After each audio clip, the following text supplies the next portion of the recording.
اعوذ باللہ من الشیطان الرجیم، بسم اللہ الرحمن الرحیم۔ یہ آج ہم سورہ اعراف شروع کریں گے۔ مکی صورت ہے یہ،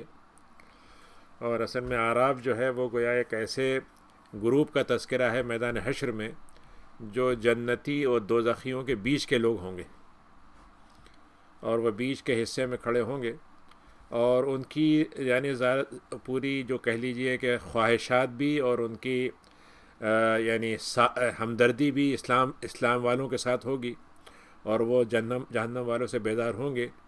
لیکن یہ کیوں وہاں پر ہوں گے؟ یہ بھی ہو سکتا ہے کہ وہ ان کے اعمال بہت زیادہ اچھے نہ ہوں، یہ بھی ہو سکتا ہے کہ ان کا ایمان کی جو کیفیت تھی یا ایمان کی جو قبول کی شرطیں تھیں وہ انہوں نے پوری نہ کی ہوں۔ تو بہرحال وہاں پہ اس صورت میں تذکرہ ہے، تو اس لیے اس کا نام اعراف ہے۔ تو الف لام میم صاد،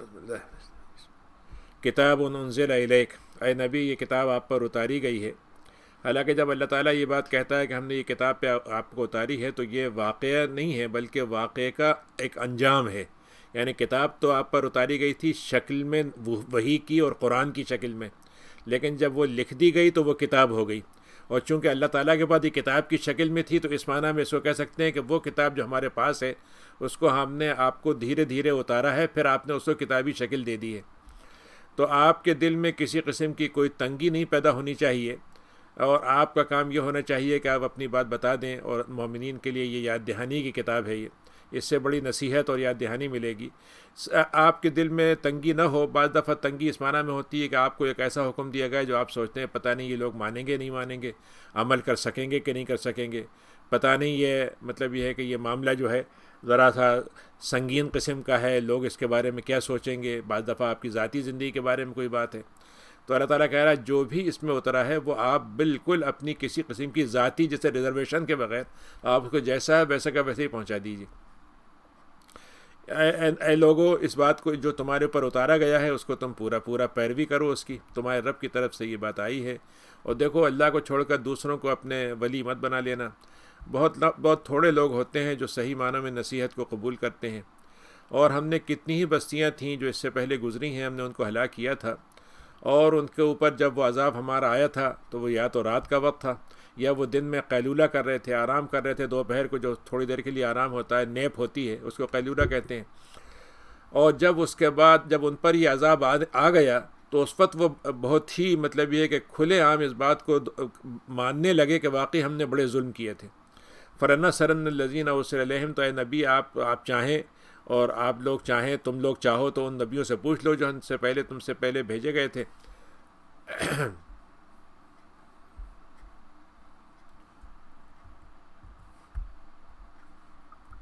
جو بھیجے گئے تھے، وَلَنَصْرَنَّ الْمُرْسَلِينَ، اور اس کے بعد ہم بھی مرسلین سے پوچھیں گے جن کو ہم نے بھیجا تھا کہ انہوں نے کیسے ذمہ داری پوری کی یا نہیں کی۔ فَلَنَقُصَّنَّ عَلَيْهِمْ بِعِلْمٍ وَمَا كُنَّا غَائِبِينَ، اور ہم اپنے علم کے ساتھ ان کی ساری باتوں کو جمع کر چکے ہیں، تو ان کو پورا کچا چٹھا ان کا بتا دیں گے، اور ہم کہیں پہ ان سے مطلب وہ ہماری نظروں سے اوجھل نہیں تھے، وہ ہمارے نظروں سے غائب نہیں تھے۔ وَالْوَزْنُ يَوْمَئِذٍ الْحَقُّ، یہ وزن جو ہے ترازو کا، جو اللہ تعالیٰ نے ترازو اس دن رکھی ہوگی جس میں اعمال کے وزن کیا جائے گا، اعمال کی قیمت طے کی جائے گی، وہ اس کا وزن کا ہونا حق ہے۔ یعنی وہ حق کا مطلب دونوں معنی میں کہ جو ہم یہ بات کہہ رہے ہیں یہ ایسی مطلب یہ کہ لطیفہ نہیں ہے یا کوئی مطلب فسانہ نہیں ہے، بلکہ حق ہے۔ دوسرا یہ کہ جو فیضن وہ کرے گی وہ پورے حق کے ساتھ کرے گی، اس میں کسی قسم کی کسی کو ڈنڈی مار دی، کسی کے لیے کوئی مطلب یہ کہ اس کو زیادہ تول دیا، کسی کو کم تول دیا، ایسا نہیں ہوگا۔ تو وہاں پر جس کے میزان جھک گیا، اس کے پلڑا جو تھا اس کا وزن والا جھک گیا، تو بس یہ ہیں وہ جو کامیاب ہو جائیں گے۔ اور جس کے وزن میں مطلب یہ کہ ہلکا پن آ گیا کہ اس کا پلڑا نیچے جا ہی نہیں رہا ہے، تو یہ لوگوں کو ہیں جنہوں نے اپنے آپ کو ہار دیا، اپنے آپ کو وہ ہار بیٹھے، اور یہ اس لیے تھا کہ وہ ظلم کیا کرتے تھے دنیا میں۔ وَلَقَدْ مَكَّنَّاكُمْ فِي الْأَرْضِ، اے لوگو ہم نے اب دنیا میں تم کو تھوڑی سی مہلت دی ہے، اور تم کو زمین میں مختلف کام کرنے کے، اس میں رہنے کے، بسنے کے، اس کو تسخیر کر کے استعمال کرنے کے ہم نے تم کو قدرت دی ہے۔ ہم نے تم کو ایک طرح سے تمہارے اندر یہ صلاحیت پیدا کر دی کہ تم اس کو استعمال کر سکو، اور ہم نے تمہارے لیے اس میں رہنے کے سامان مہیا کر دیے ہیں، لیکن بہت کم لوگ ہیں جو شکر کرتے ہیں تم میں سے۔ اور دیکھو، ہم نے تم کو جب پیدا کیا تھا تو ہم نے تمہاری صورتیں بنائیں، ہر ایک کی صورت ایسی بنائی ہے کہ ہر ایک نمایاں منفرد بھی ہے اور دوسروں سے ملتا جلتا بھی ہے، اور ہر ایک کی اپنی اپنی جتنی فطری خصوصیتیں ہیں وہ اس کی صورت میں بھی جھلکتی ہیں۔ ثم قلنا للملائکہ، اور ہم نے کہا تھا دیکھو کہ فرشتوں سے کہ آدم کو سجدہ کرو، تو سجدہ صرف سب نے کیا تھا سوائے ابلیس کے، اور یہ سجدہ نہیں کرنے والوں میں سے بن گیا تھا، انکار کرنے والوں میں بن گیا تھا۔ اور اس نے کہا تھا کہ جب اس سے پوچھا گیا کہ تم کو سجدہ کرنے سے کس بات نے روکا جبکہ میں نے تم کو حکم دیا ہے، تو اس نے کہا کہ اللہ میاں میری تخلیق جو ہے زیادہ بہتر مادے سے ہوئی ہے، تو میں اس سے بہتر ہوں۔ آپ نے مجھے آگ سے پیدا کیا، یہ مٹی سے پیدا ہوا، اور آگ جو ہوتی ہے وہ مٹی کو پکا دیتی ہے، مٹی کو تپا دیتی ہے، اور اب مٹی جو ہے وہ آگ کا کچھ نہیں کر سکتی۔ قال فاہبط منہا، تو اللہ تعالیٰ نے کہا کہ اب تم جنت سے نکل جاؤ اور تم زمین پہ رہو گے، تم نے جو تکبر کیا ہے اس کی وجہ سے تم اب وہاں پر ذلیل ہو کر رہو گے۔ اللہ تعالیٰ نے کہا اس نے کہا کہ اللہ میاں ٹھیک ہے، اب آپ نے یہ میرے لیے کر ہی دیا ہے، تو اب آپ ایسا کریے کہ مجھے ایک تھوڑی سی مہلت دے دیجیے تاکہ میں بھی اپنا کچھ جو بھی گناہ میں نے سمیٹ ہی لیے ہیں اب ہو گئے تو 2-4 اور بڑھا لوں، تو آپ مجھے مہلت دے دیں قیامت تک کے لیے۔ تو اللہ نے کہا چاہو تمہیں مہلت ہے۔ تو اب اس نے اللہ تعالیٰ پر الزام لگا دیا، یعنی انسان کو اللہ تعالیٰ نے زمین سے مٹی سے پیدا کیا، مسئلہ زمین کا نہیں ہے کہ مسئلہ آگ کا ہے، مسئلہ یہ ہے کہ اللہ کا حکم جو ہے وہ اہم چیز ہے، یعنی اصل بندہ انسان حکم کا ہے نہ کہ کسی چیز کا۔ تو اب سوال یہ ہے کہ ایک آدمی کو اب $10 میلا والا دے دیں اور ایک کو بہت صاف ستھرا دے دیں، 2 بچوں کو آپ دیں، تو ایک بچہ ناراض ہو جائے کہ صاحب آپ نے مجھ کو مطلب یہ کہ میلا والا کیوں دیا ہے۔ بھائی سوال یہ ہے کہ تمہارے ساتھ معاملہ جو ہے وہ دونوں میں کوئی فرق نہیں کیا، دونوں کو ایک جیسی چیز دی۔ تو اب اس نے کیا کہ اللہ میاں آپ نے مجھے بھٹکا دیا، یعنی گمراہ کر دیا آپ نے مجھے، تو اپنی غلطی کو اللہ میاں پہ ڈال دیا۔ یہ انسان کا عجیب معاملہ ہے کہ جب انسان خود غلطی کرتا ہے تو اس کو اللہ تعالیٰ کو ذمہ دار بنا دیتا ہے۔ آج کل بھی آپ دیکھ لیجئے جتنے واقعات ہوتے ہیں، جو کچھ ہو رہا ہے، فسادات ہو رہے ہیں، مار دھاڑ ہو رہی ہے، لوٹ مار ہو رہی ہے، تو اس کو کہتا ہے یہ اللہ میاں جو ہے کہیں سو رہے ہیں، کچھ کر نہیں رہے، اللہ میاں جو ہیں وہ ذمہ دار ہیں ساری چیزوں کی۔ تو اس نے بھی یہی کہا تھا، شیطان نے سب سے پہلے اس کی شروعات کی تھی، اور اس نے کہا کہ میں آپ کو بتاتا ہوں کہ اب میں ان کے راستے میں بیٹھا رہوں گا، اور اس کے بعد میں ان کے آگے سے آؤں گا، پیچھے سے آؤں گا، دائیں سے آؤں گا، بائیں سے آؤں گا، اور آپ دیکھ لیجئے گا کہ ان میں سے بہت سے لوگ جو ہیں ان کو میں ہٹا کے رہوں گا اور وہ آپ کے شکر گزار بندے بن کے نہیں رہیں گے۔ تو اللہ تعالیٰ نے کہا کہ ٹھیک ہے، تمہیں ہم نے مہلت دے دی ہے اور تمہیں موقع بھی دے دیا، تم کر کے دکھا دو، لیکن یہ بات سمجھ لو کہ تم رہو گے ذلیل کے ذلیل، اور تم پھٹکار والے ہی رہو گے۔ تم کچھ بھی کر لو، تمہارا اس سے کوئی فرق نہیں پڑے گا، تم 1000 لاکھوں کو بگاڑ دو اور تمہارے لاکھوں فالوور بن جائیں، اس سے تمہاری کوئی عزت کی طرف تم نہیں آ سکو گے، اور جو تمہاری پیروی کریں گے تمہارے ساتھ ان کو بھی میں جہنم سے بھر دوں گا، ان سب کو۔ اور پھر آدم سے کہا کہ آدم تمہاری بیوی ہیں، تم ہو، تمہاری بیوی ہو، جنت میں رہو اور یہاں جو چاہو کھاؤ، لیکن بس ایک درخت ہے اس کے قریب مت جانا۔ اب یہاں بھی درخت مسئلہ نہیں ہے، درخت تو ظاہر ہے کہ جنت کا جو درخت ہوگا وہ کوئی گندا یا نجس یا خراب نہیں ہوگا، اصل مسئلہ یہ ہے کہ اللہ تعالیٰ بس ایک بات یہ چاہتا ہے کہ جس بات سے ہم روک دیں رک جاؤ۔ تو اس سے کہا گیا کہ تم درخت کے قریب مت جانا، اور انسان کا مزاج یہ ہے کہ جس چیز سے روکا جائے اسی کی طرف اس کی لالچ زیادہ جاتی ہے، لپکتا ہے اس کی طرف۔ فوسوس لہما الشیطان۔ اب یہاں ایک سوال ہوتا ہے کہ جب شیطان کو اللہ تعالیٰ نے جنت سے نکال دیا تو پھر اس نے وسوسہ کیسے ڈالا؟ تو بالکل اس کا امکان ہے کہ اس وقت تک اس کا جنت میں آنا جانا بند نہ ہوا ہوگا، کیونکہ ہمارے ہاں جو بائبل نے جو قصہ سنایا وہ تو یہ تھا کہ وہ اس کو پتہ نہیں چل رہا تھا کیسے میں جاؤں، تو وہ مطلب یہ ہے کہ وہ سانپ کے اندر بیٹھ کے چلا گیا اور اس کے بعد جنت میں داخل ہو گیا، یا وہ مور کی شکل میں چلا گیا۔ اب اس میں عجیب بات یہ ہے کہ جو لکھنے والوں نے جو قصہ بیان کیا ہے، اس کا مطلب یہ وہ کہنا یہ چاہ رہے ہیں کہ اللہ میاں کو پتہ ہی نہیں چلا کہ وہ جنت میں کیسے داخل ہوا، یعنی وہ بھی کوئی مطلب یہ کہ ایسا جیسے آج کے زمانے میں حکومتوں سے کوئی دھوکہ بازی کر لیتا ہے، وہ خاموشی سے ان کے سارے جو وہ ہوتی ہیں احتیاطی چیزیں وہ توڑ کے نکل جاتا ہے، تو ایسے اللہ میاں سے بھی وہ نکل گیا۔ اب یہ ایک نیا افسانہ تلاش دیا ان لوگوں نے اور اس میں ایک وقت دیا، تو احرا شیطان وہاں پہنچا اور اس نے ان کے دل میں وسوسہ ڈالا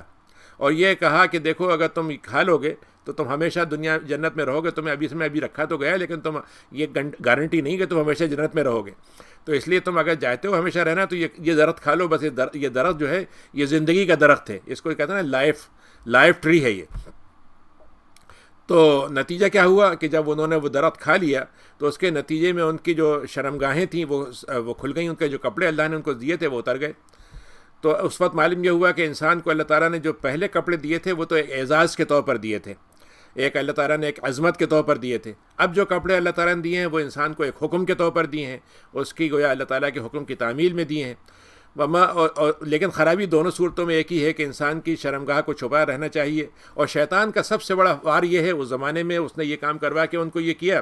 اس وقت تو اور کوئی آدمی نہیں تھا, اس کے علاوہ صرف میاں بیوی ہی تھے. لیکن آج بھی یہی ہو رہا ہے کہ انسان کو شیطان سب سے بڑا جو کام کرتا ہے شرک کے علاوہ, وہ یہی ہوتا ہے کہ ان کی مطلب یہ ہے کہ اپنے جسم کے مطلب حصے نمایاں کریں, کھولیں, سب کے سامنے دکھائیں,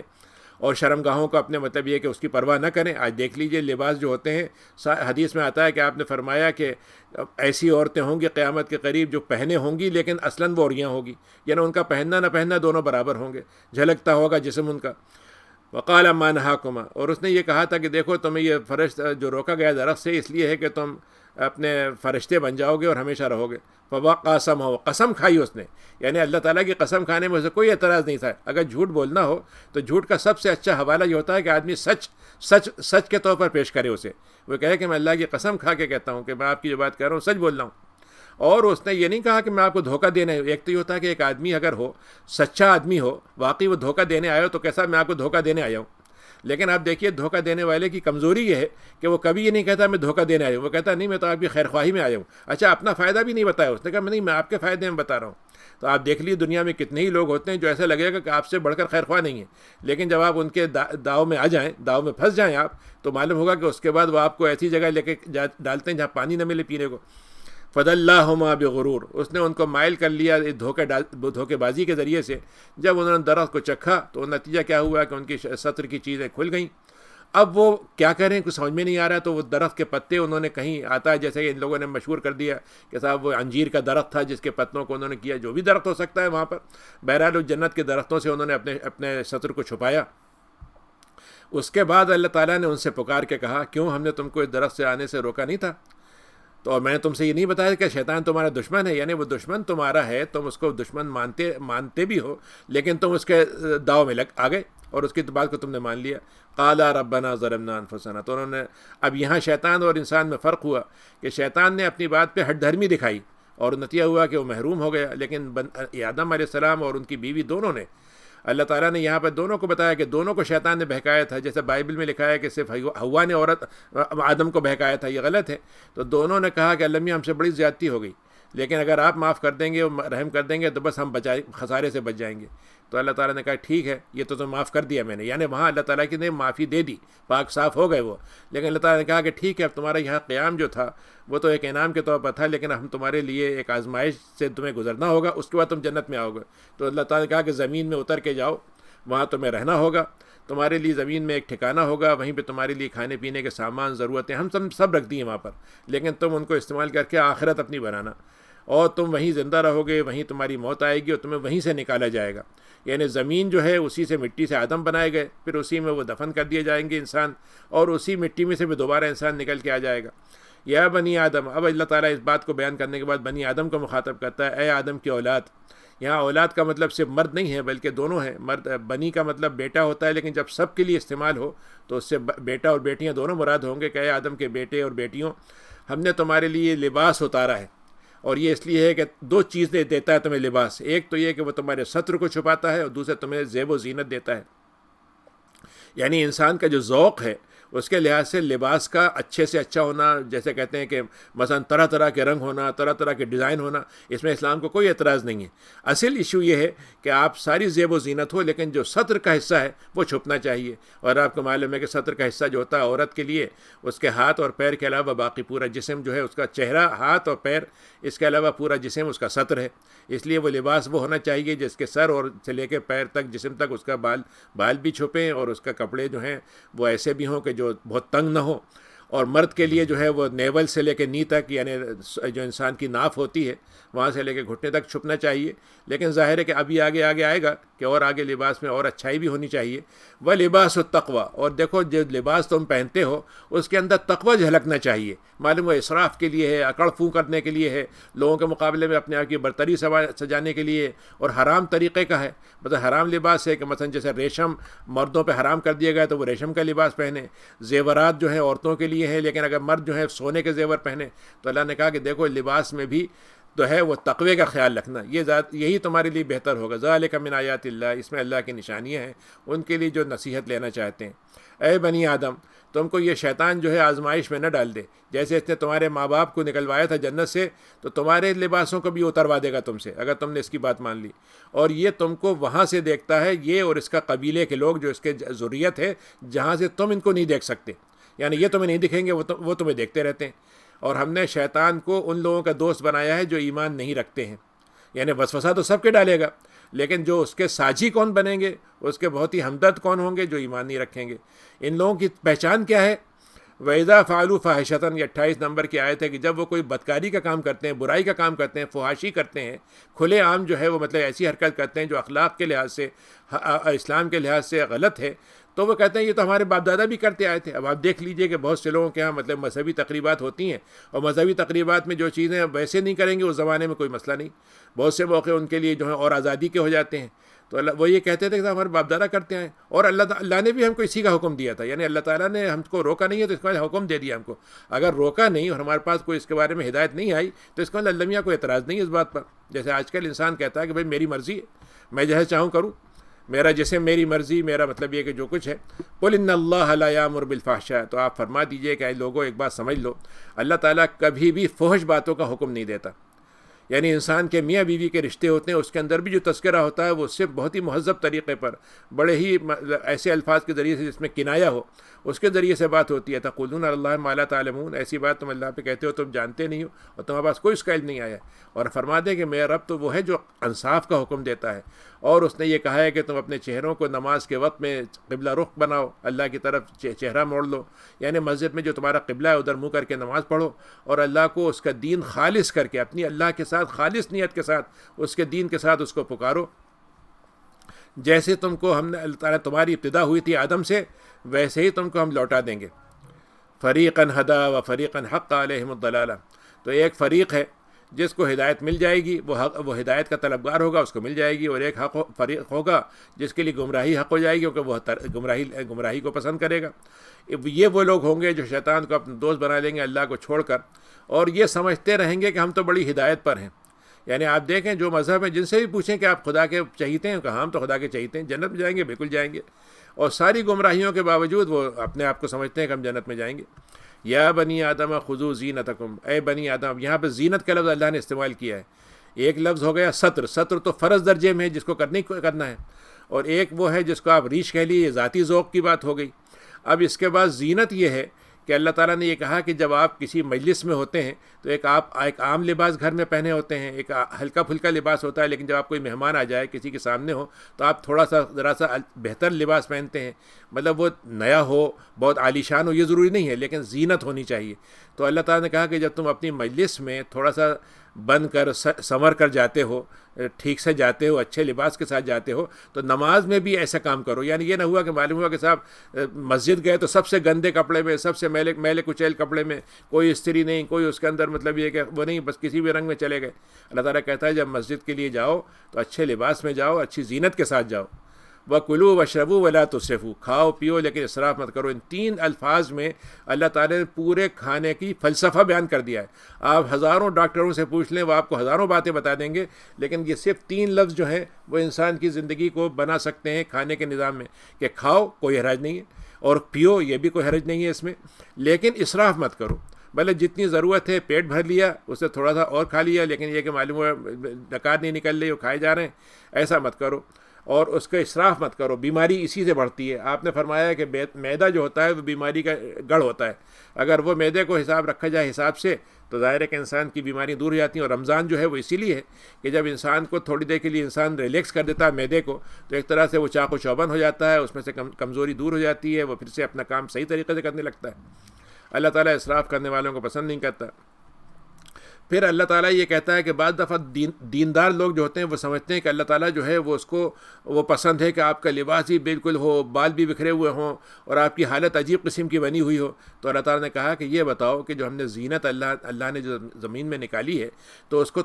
کس نے اس کو حرام کر دیا؟ قل من حرم، اس زینت کو کس نے حرام کیا ہے جس کو اللہ نے اپنے بندوں پہ نکالا ہے، اور جو اللہ تعالیٰ نے طیب رزق دیا ہے اس کو کس نے حرام کر دیا؟ یعنی یہ تمہارا کام کب سے ہوگا؟ ٹھیک ہے انسان جو ہے وہ سادگی میں گزارے، حدیث شریف میں آتا ہے کہ آپ نے فرمایا کہ مومن کی پہچان یہ ہے کہ وہ سادہ ہو لباس میں، یعنی اس کے اندر بہت زیادہ اکڑنے والا تکبر والا لباس نہ ہو، یہ بات تو صحیح ہے، لیکن یہ کہ بالکل لاپرواہی کے ساتھ ہو، بالکل عجیب قسم کی، یعنی معلوم ہو کہ بالکل سر مطلب ہوتا ہے جسے کہتے ہیں کہ کہیں پہ مطلب صحرا سے گھوم کے آ رہے ہیں یا کہیں سے آ رہے ہیں، ایسے نہ ہو۔ قل ہی للذین آمنوا فی الحیات الدنیا، اور اللہ تعالیٰ نے کہا کہ یہ بتا دیں آپ انہیں کہ یہ جو ہم نے چیزیں نکالی ہیں یہ مومنین بھی فائدہ اٹھائیں گے، دوسرے بھی فائدہ اٹھائیں گے، لیکن کیا ہوگا؟ جو مومن ہیں صرف ان کو خالصتاً قیامت کے دن صرف مومنوں کو ملے گا، سارے لوگوں کو ملے گی دنیا میں چیزیں، لیکن جب مومن جو ہو جائیں گے تو وہ آخرت میں جب پہنچیں گے تو وہاں بھی ان کو بہترین رزق ملے گا، اور جو ایمان والے نہیں ہوں گے وہاں پر دنیا کے وہ جتنے بھی مزے کر لیں لیکن وہاں کے کھانا ان کا اپنی پسند کا نہیں ہوگا، اپنی مرضی کا نہیں ہوگا، اور وہ نہیں ہوگا جس کو وہ دنیا میں سمجھتے تھے بڑے ناز و نعمت کا کھانا ہوتا تھا۔ ہم تمہاری یہ باتیں خوب کھول کھول کے بیان کرتے ہیں، اور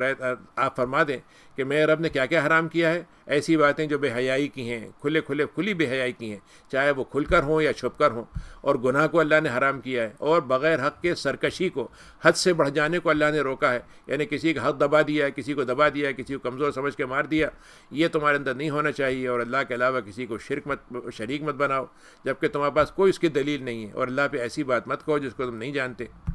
یعنی علم کے بغیر کوئی بات کرنا، خاص طور سے حدیث کے بارے میں بات کر لینا، قرآن کے بارے میں بات کرنا، اللہ کے دین کے بارے میں بغیر علم کے کوئی اندازہ لگا دینا اور کہنا بھائی میں تو سمجھتا ہوں ایسا ہے، میری رائے یہ علم کے بغیر نہیں ہونا چاہیے، اور دنیا کے معاملے میں بھی یہی بات ہے، اور دین کے معاملے میں تو اور زیادہ ہے۔ وَلِكُلِّ أُمَّةٍ أَجَلٌ، دیکھو ایک امت کی، ایک تو انسان کی عمر ہے جو ہر فرد کی ایک عمر ہے، اور ایک ہے جو جس امت کا ایک حصہ ہے، جس قوم کا ایک حصہ ہے، اس قوم کی بھی ایک امت ہے۔ جب رومی تھے ایک زمانے میں چھائے ہوئے تھے، اب آج کہیں وجود نہیں ان کا، تو افراد بھی چلے گئے ان کے اور امت بھی چلی گئی۔ جب ان کی امت آ کے اس امت کی مدت آ جاتی ہے تو پھر ان کو بھی نہ تو مہلت دی جاتی ہے ایک لمحے کی، نہ آگے نہ پیچھے، کچھ نہیں ہوتا۔ یا بنی آدم، دیکھو اے بنی آدم، اس بات کو یاد رکھو جب تمہارے پاس کوئی رسول ہمارے پاس آئے کہ ہماری آیتوں کو وہ سنائے تم کو، تو جو تم میں سے تقوی اختیار کرے گا، اپنے اصلاح حال کر لے گا، تو اس کے لیے نہ خوف ہوگا نہ غم ہوگا، اور جو ہماری باتوں کو جھٹلا دیں گے، تکبر کریں گے، وہ جہنم والے ہوں گے اور ہمیشہ رہیں گے۔ اور وہ لوگ کتنے ظالم ہیں جو اللہ پر کوئی گڑھ کے بہتان بنا کے بعد جھوٹی بات باندھ دیں، اللہ کی طرف اللہ سے منسوب کر دیں، یا اللہ کی آیتوں کو جھٹلا دیں۔ ان کا تو الہ کا ینال نصیب من الکتاب، تو جو اللہ تعالیٰ نے ان کے لیے تقدیر میں لکھ دیا ہے، ان کی کتاب میں، کتاب عمل میں، جو ان کے اعمال نامہ ہے اس میں لکھ دیا، ان کو اس کا حصہ مل کے رہے گا۔ حتیٰ اذا جاءتہم رسولنا یتوفونہم، جب ہمارے پاس ان کے وہ فرشتے آئیں گے جو ان کو وفات دیتے ہیں، ان کی روح قبض کرتے ہیں، تو وہ کہیں گے قالوا اینما کنتم، وہ لوگ کہاں ہیں جن کو تم اللہ کے علاوہ پکارا کرتے تھے؟ وہ کہتے ہیں وہ تو ہمیں کہیں نظر نہیں آ رہے، نظر ہی نہیں آ رہے ہمیں، وہ تو لگتا ہے کہیں غائب ہو گئے۔ وشہدوا علی انفسہم، اس وقت وہ یہ بات مانے ہوں گے، موت کے وقت میں یہ بات مان لیں کہ واقعی ہم نے کفر کیا تھا۔ تو ان سے کہا جائے گا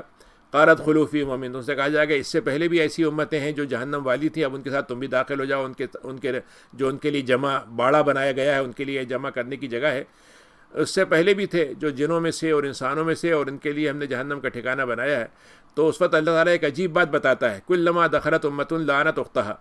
کہ جب جہنم والی امت کی پہچان کیا ہے کہ جب ایک امت آئے گی پیچھے والوں اپنے جو آگے والے ہوں گے ان کو لعنت بھیجے گی کہ تمہاری وجہ سے ہم بگڑ گئے، تم نے بگاڑا اختیار کیا، ہم بھی تمہارے چکر میں مارے گئے۔ اور حتیٰ اذا ادارکوا جميعا، جب وہ سب مل جائیں گے تو ان میں سے جو پہلے والے ہوں گے وہ اپنے جو دوسرے والے ہوں گے وہ اپنے پہلے والوں سے کہیں گے کہ اللہ میاں انہوں نے ہم کو بھٹکایا تھا، تو آپ ان کو ذرا ڈبل عذاب دے دیجیے گا۔ تو اللہ تعالیٰ کہے گا کہ یہ ایک بات سمجھ لو کہ تم جتنا بھی عذاب تم بڑھانا چاہو یا گھٹانا چاہو، تمہیں عذاب دگنا ہی لگے گا، اور لیکن تمہیں اندازہ نہیں ہے اس بات کا۔ یعنی اللہ تعالیٰ کا جو عذاب ہے وہ تو ایک ذرا سا ایک سوئی انسان کو چپ جائے اور ایک لمحے کے لیے انگلی یعنی آگ میں ذرا سی ڈال دی جائے، سوچیے کیا تکلیف ہوتی ہے۔ تو وہاں تو جو تکلیف ہوگی اس کا تو کئی گنا آپ اس کو ملٹیپل کریں یا نہیں کریں، وہ تو ہے ہی تکلیف دے۔ اب یہاں پر ایک بزرگ نے بڑی اچھی بات کہی، ایک بہت بڑے تابعی تھے، انہوں نے کہا دیکھیے اللہ تعالیٰ نے دو امتوں کی مثال بیان کی ہے، ایک اچھی اور ایک بری۔ تو انہوں نے کہا کہ دیکھیے برے لوگوں کی مثال کیا ہے کہ جب کوئی ایک قوم دوسری قوم کو کیا کرے گی، لعنت بھیجے گی، ایک فرد دوسرے فرد کو لعنت بھیجے گا، یہ کافروں کی پہچان ہے۔ مومنین کی پہچان کیا ہے؟ ربنا اغفر لنا ولاخواننا الذین سبقونا بالایمان، اے اللہ میاں ہمیں معاف کر دیجیے گا اور جو ہم سے پہلے گزر گئے ان کو بھی معاف کر دیجیے گا۔ اور ہمارے ساتھ کوئی ہمارے دل میں ان کے لیے کوئی کینہ مت رکھیے گا۔ تو معلوم ہوا کہ دو الگ الگ پہچانیں جو ایک دوسرے کے ساتھ ہوتی ہیں۔ اب ظاہر ہے کہ اس میں جو اصل مسئلہ ہوگا وہ یہ کہ اگر ہم کسی کے کوئی تنقید کریں گے، کسی پہ کوئی برا کہیں گے تو اس کے عمل پہ کریں گے، اس کی شخصیت پہ نہیں کریں گے۔ مثلا کوئی شخص ہے وہ ہمیں پسند ہے نہیں ہے، اس سے فرق نہیں پڑتا، لیکن اگر اس نے کوئی ایسی بات کہی ہے جو قرآن کے خلاف ہے، حدیث کے خلاف ہے، تو اس پر ہم ضرور تنقید کریں گے، اس میں کوئی وہ نہیں ہوگی، لیکن تنقید کریں گے۔ لعنت بھیجنا ہمارا کام نہیں ہے، قیامت میں فیصلہ اللہ تعالیٰ کرے گا، ہمارا کام فیصلہ کرنا نہیں ہے کون جہنم میں جائے گا کون جنت میں، لیکن ہم یہ ضرور بتائیں گے کہ عمل جنت کا کون سا ہے اور عمل آخرت کا کون سا ہے۔ وقالت اولاہم لاخراہم، تو وہ پہلے والے اور دوسرے والوں سے کہیں گے کیا تمہارے اوپر کوئی تم ہم پہ کوئی احسان کر کے آئے ہو؟ تم نے خود ہی اپنے آپ کو بگاڑا، ہم کو ہمارے ذمہ کیوں تم لگاتے ہو؟ اب تم نے جو کچھ کیا تم اس کا عذاب چکھو۔ ان الذین کذبوا بآیاتنا، تو وہ لوگ جنہوں نے ہماری آیتوں کو جھٹلایا ہے اور ہمارے ساتھ تکبر کیا ہے، ان کے لیے تو آسمان کے دروازے کھولے ہی نہیں جائیں گے، یہ جنت کے دروازے، اور جنت میں داخل ہی نہیں ہو سکیں گے، یہاں تک کہ اگر ایسا ہو سکے کہ ایک سوئی ہے اور اس میں سے ایک اونٹ گزر جائے تو پھر یعنی دوسرے الفاظ میں ایسا ناممکن کام ہے یہ کہ جیسے اونٹ نہیں گزر سکتا کبھی سوئی سے، ایسے وہ جنت میں داخل نہیں ہو سکتے۔ یہی مجرموں کا بدلہ ہے۔ لہم من جہنم مہاد، ان کا بچھونا بھی آگ ہوگی، اور ان کا جو اوپر کا حصہ ہوگا جو اوڑھنے کا ہوگا وہ بھی ان کا مطلب یہ ہے کہ وہی آگ ہوگی۔ یہی ظلم ہے، ظلم کرنے والوں کا بدلہ ہے۔ اور لیکن جو ایمان لائے تھے، عمل صالح کیا تھا، ان پہ تو ہم نے ذمہ داریاں دنیا میں بھی اٹھا لی تھیں جو برداشت کر سکتے تھے، اور یہ جنت والے ہیں اور یہ ہمیشہ رہیں گے۔ وہاں پر ہم ان کے ساتھ کیا کریں گے کہ ان کے دلوں میں جو ایک طبعی طور پر فطری طور پر ایک کینہ ہوتا ہے ایک دوسرے کے ساتھ، کچھ نہ کچھ بغض ہو جاتا ہے، کچھ نہ کچھ ایک دوسرے سے نفرت پیدا ہو جاتی ہے، یا ایک قسم کی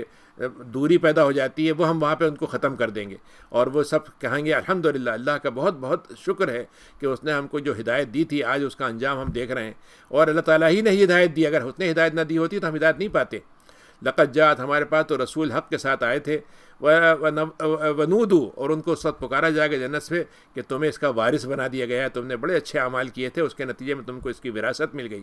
اب جنت والے اور دوزخ والوں کی گفتگو ہوگی، تو جنت والے دوزخ والوں سے کہیں گے، یہ منظر اس وقت کا ہے جب ابھی نہیں پیش آیا، لیکن اللہ تعالیٰ ایسے پیش کر رہا ہے جیسے اس کے سامنے تو ہو رہا ہے، وہ تو جان چکا ہے، سب اس کے سامنے، سب اس کی نظروں میں ہے۔ تو ہمیں بتانے کا مقصد یہ ہے کہ آج تم اپنے آپ کو اگر سمجھ لو تو یہ منظر اس وقت آنے والا ہے، تو اپنے آپ کو تم اس سے بچا لو۔ تو جنت والے جہنم والوں سے کہیں گے ان وجدنا ما وعدنا، ہمیں تو جو اللہ نے وعدہ کیا تھا وہ تو ہم نے پورا صحیح پا لیا۔ کیا تمہیں اپنا وعدہ جو رب نے کیا تھا وہ تمہیں صحیح طریقے سے ملا کہ نہیں ملا؟ وہ حق تھا کہ نہیں تھا؟ تو انہوں نے کہا کہ نہیں، بالکل صحیح کہتے ہو۔ تو اس وقت ایک پکارنے والا فرشتہ ہوگا، وہ پکارے گا کہ جو ظلم کرنے والے تو ان پہ لعنت ہو۔ یہ وہ ہیں جو اللہ کے راستے سے خود بھی رکتے تھے اور دوسروں کو بھی روکتے تھے، اور جو بات ان کو سمجھائی جاتی تھی اس کو ٹیڑھے انداز میں ہی لیتے تھے، اور آخرت میں وہ، اور آخرت کا تو وہ کھلے کھلے انکار کرتے تھے۔ اب ان کے اور جنت والے اور ان کے درمیان میں ایک حجاب قائم کر دیا جائے گا، اور وہاں پر اس بیچ میں ایک آراف کی جگہ ہوگی، ایک بیچ کی سمجھیے کہ مڈل گراؤنڈ ہوگا، یا ایک نیوٹرل پلیس ہوگی، جہاں پر کچھ لوگ کھڑے ہوں گے جن کو ان کی چہروں سے، ان کی پیشانیوں سے اور ان کی علامتوں سے پہچانا جائے گا، اور وہ جنت والوں کو کہیں گے آپ پہ تو سلامتی ہو۔ وہ اب ان کے بارے میں اللہ نے ایک عجیب بات کہی ہے یہاں پر 46 نمبر کی آیت میں کہ یہ جنت میں داخل نہیں ہوئے ہوں گے، لیکن ان کی لالچ ہوگی، ان کی خواہش ہوگی کاش ان کو بھی جنت والوں کا داخلہ مل جائے، جنت والوں میں داخلہ مل جائے۔ اب یہاں پر اللہ نے یہ نہیں کہا کہ وہ واقعی داخلہ ملے گا کہ نہیں ملے گا، لیکن جو ان کا لفظ ہے اللہ کا کہ وہ امید رکھتے ہوں گے، تو شاید اللہ تعالیٰ اس امید کو پوری کر دے گا ان کی۔ اچھا، وہ جب جنت والوں سے نگاہیں پھیر کے جہنم والوں کو دیکھیں گے تو کہیں گے اللہ میاں ان ظالموں کے ساتھ آپ ہمیں مت کیجیے گا۔ اب یہ ایسے لوگ بھی ہو سکتے ہیں جو حد بستی میں آپ نے دیکھا ہوتے ہیں، جو فطرتاً سلیم ہوتے ہیں اور فطرتاً وہ اچھائی کو پسند کرتے ہیں، مسلمانوں کو ایذا نہیں دیتے بلکہ مسلمانوں کا دفاع کرتے ہیں، اور جو بھی کوئی بات ایسی ہوتی ہے جو حقی ہوتی ہے اس کو قبول کرتے ہیں۔ یہ بالکل ممکن ہے کہ ان کے اندر اسلام کی وہ ساری شرائط نہ پائی گئی ہوں، لیکن عملاً وہ نہ تو ظلم کرتے تھے نہ نزول والوں کا ساتھ دیتے تھے۔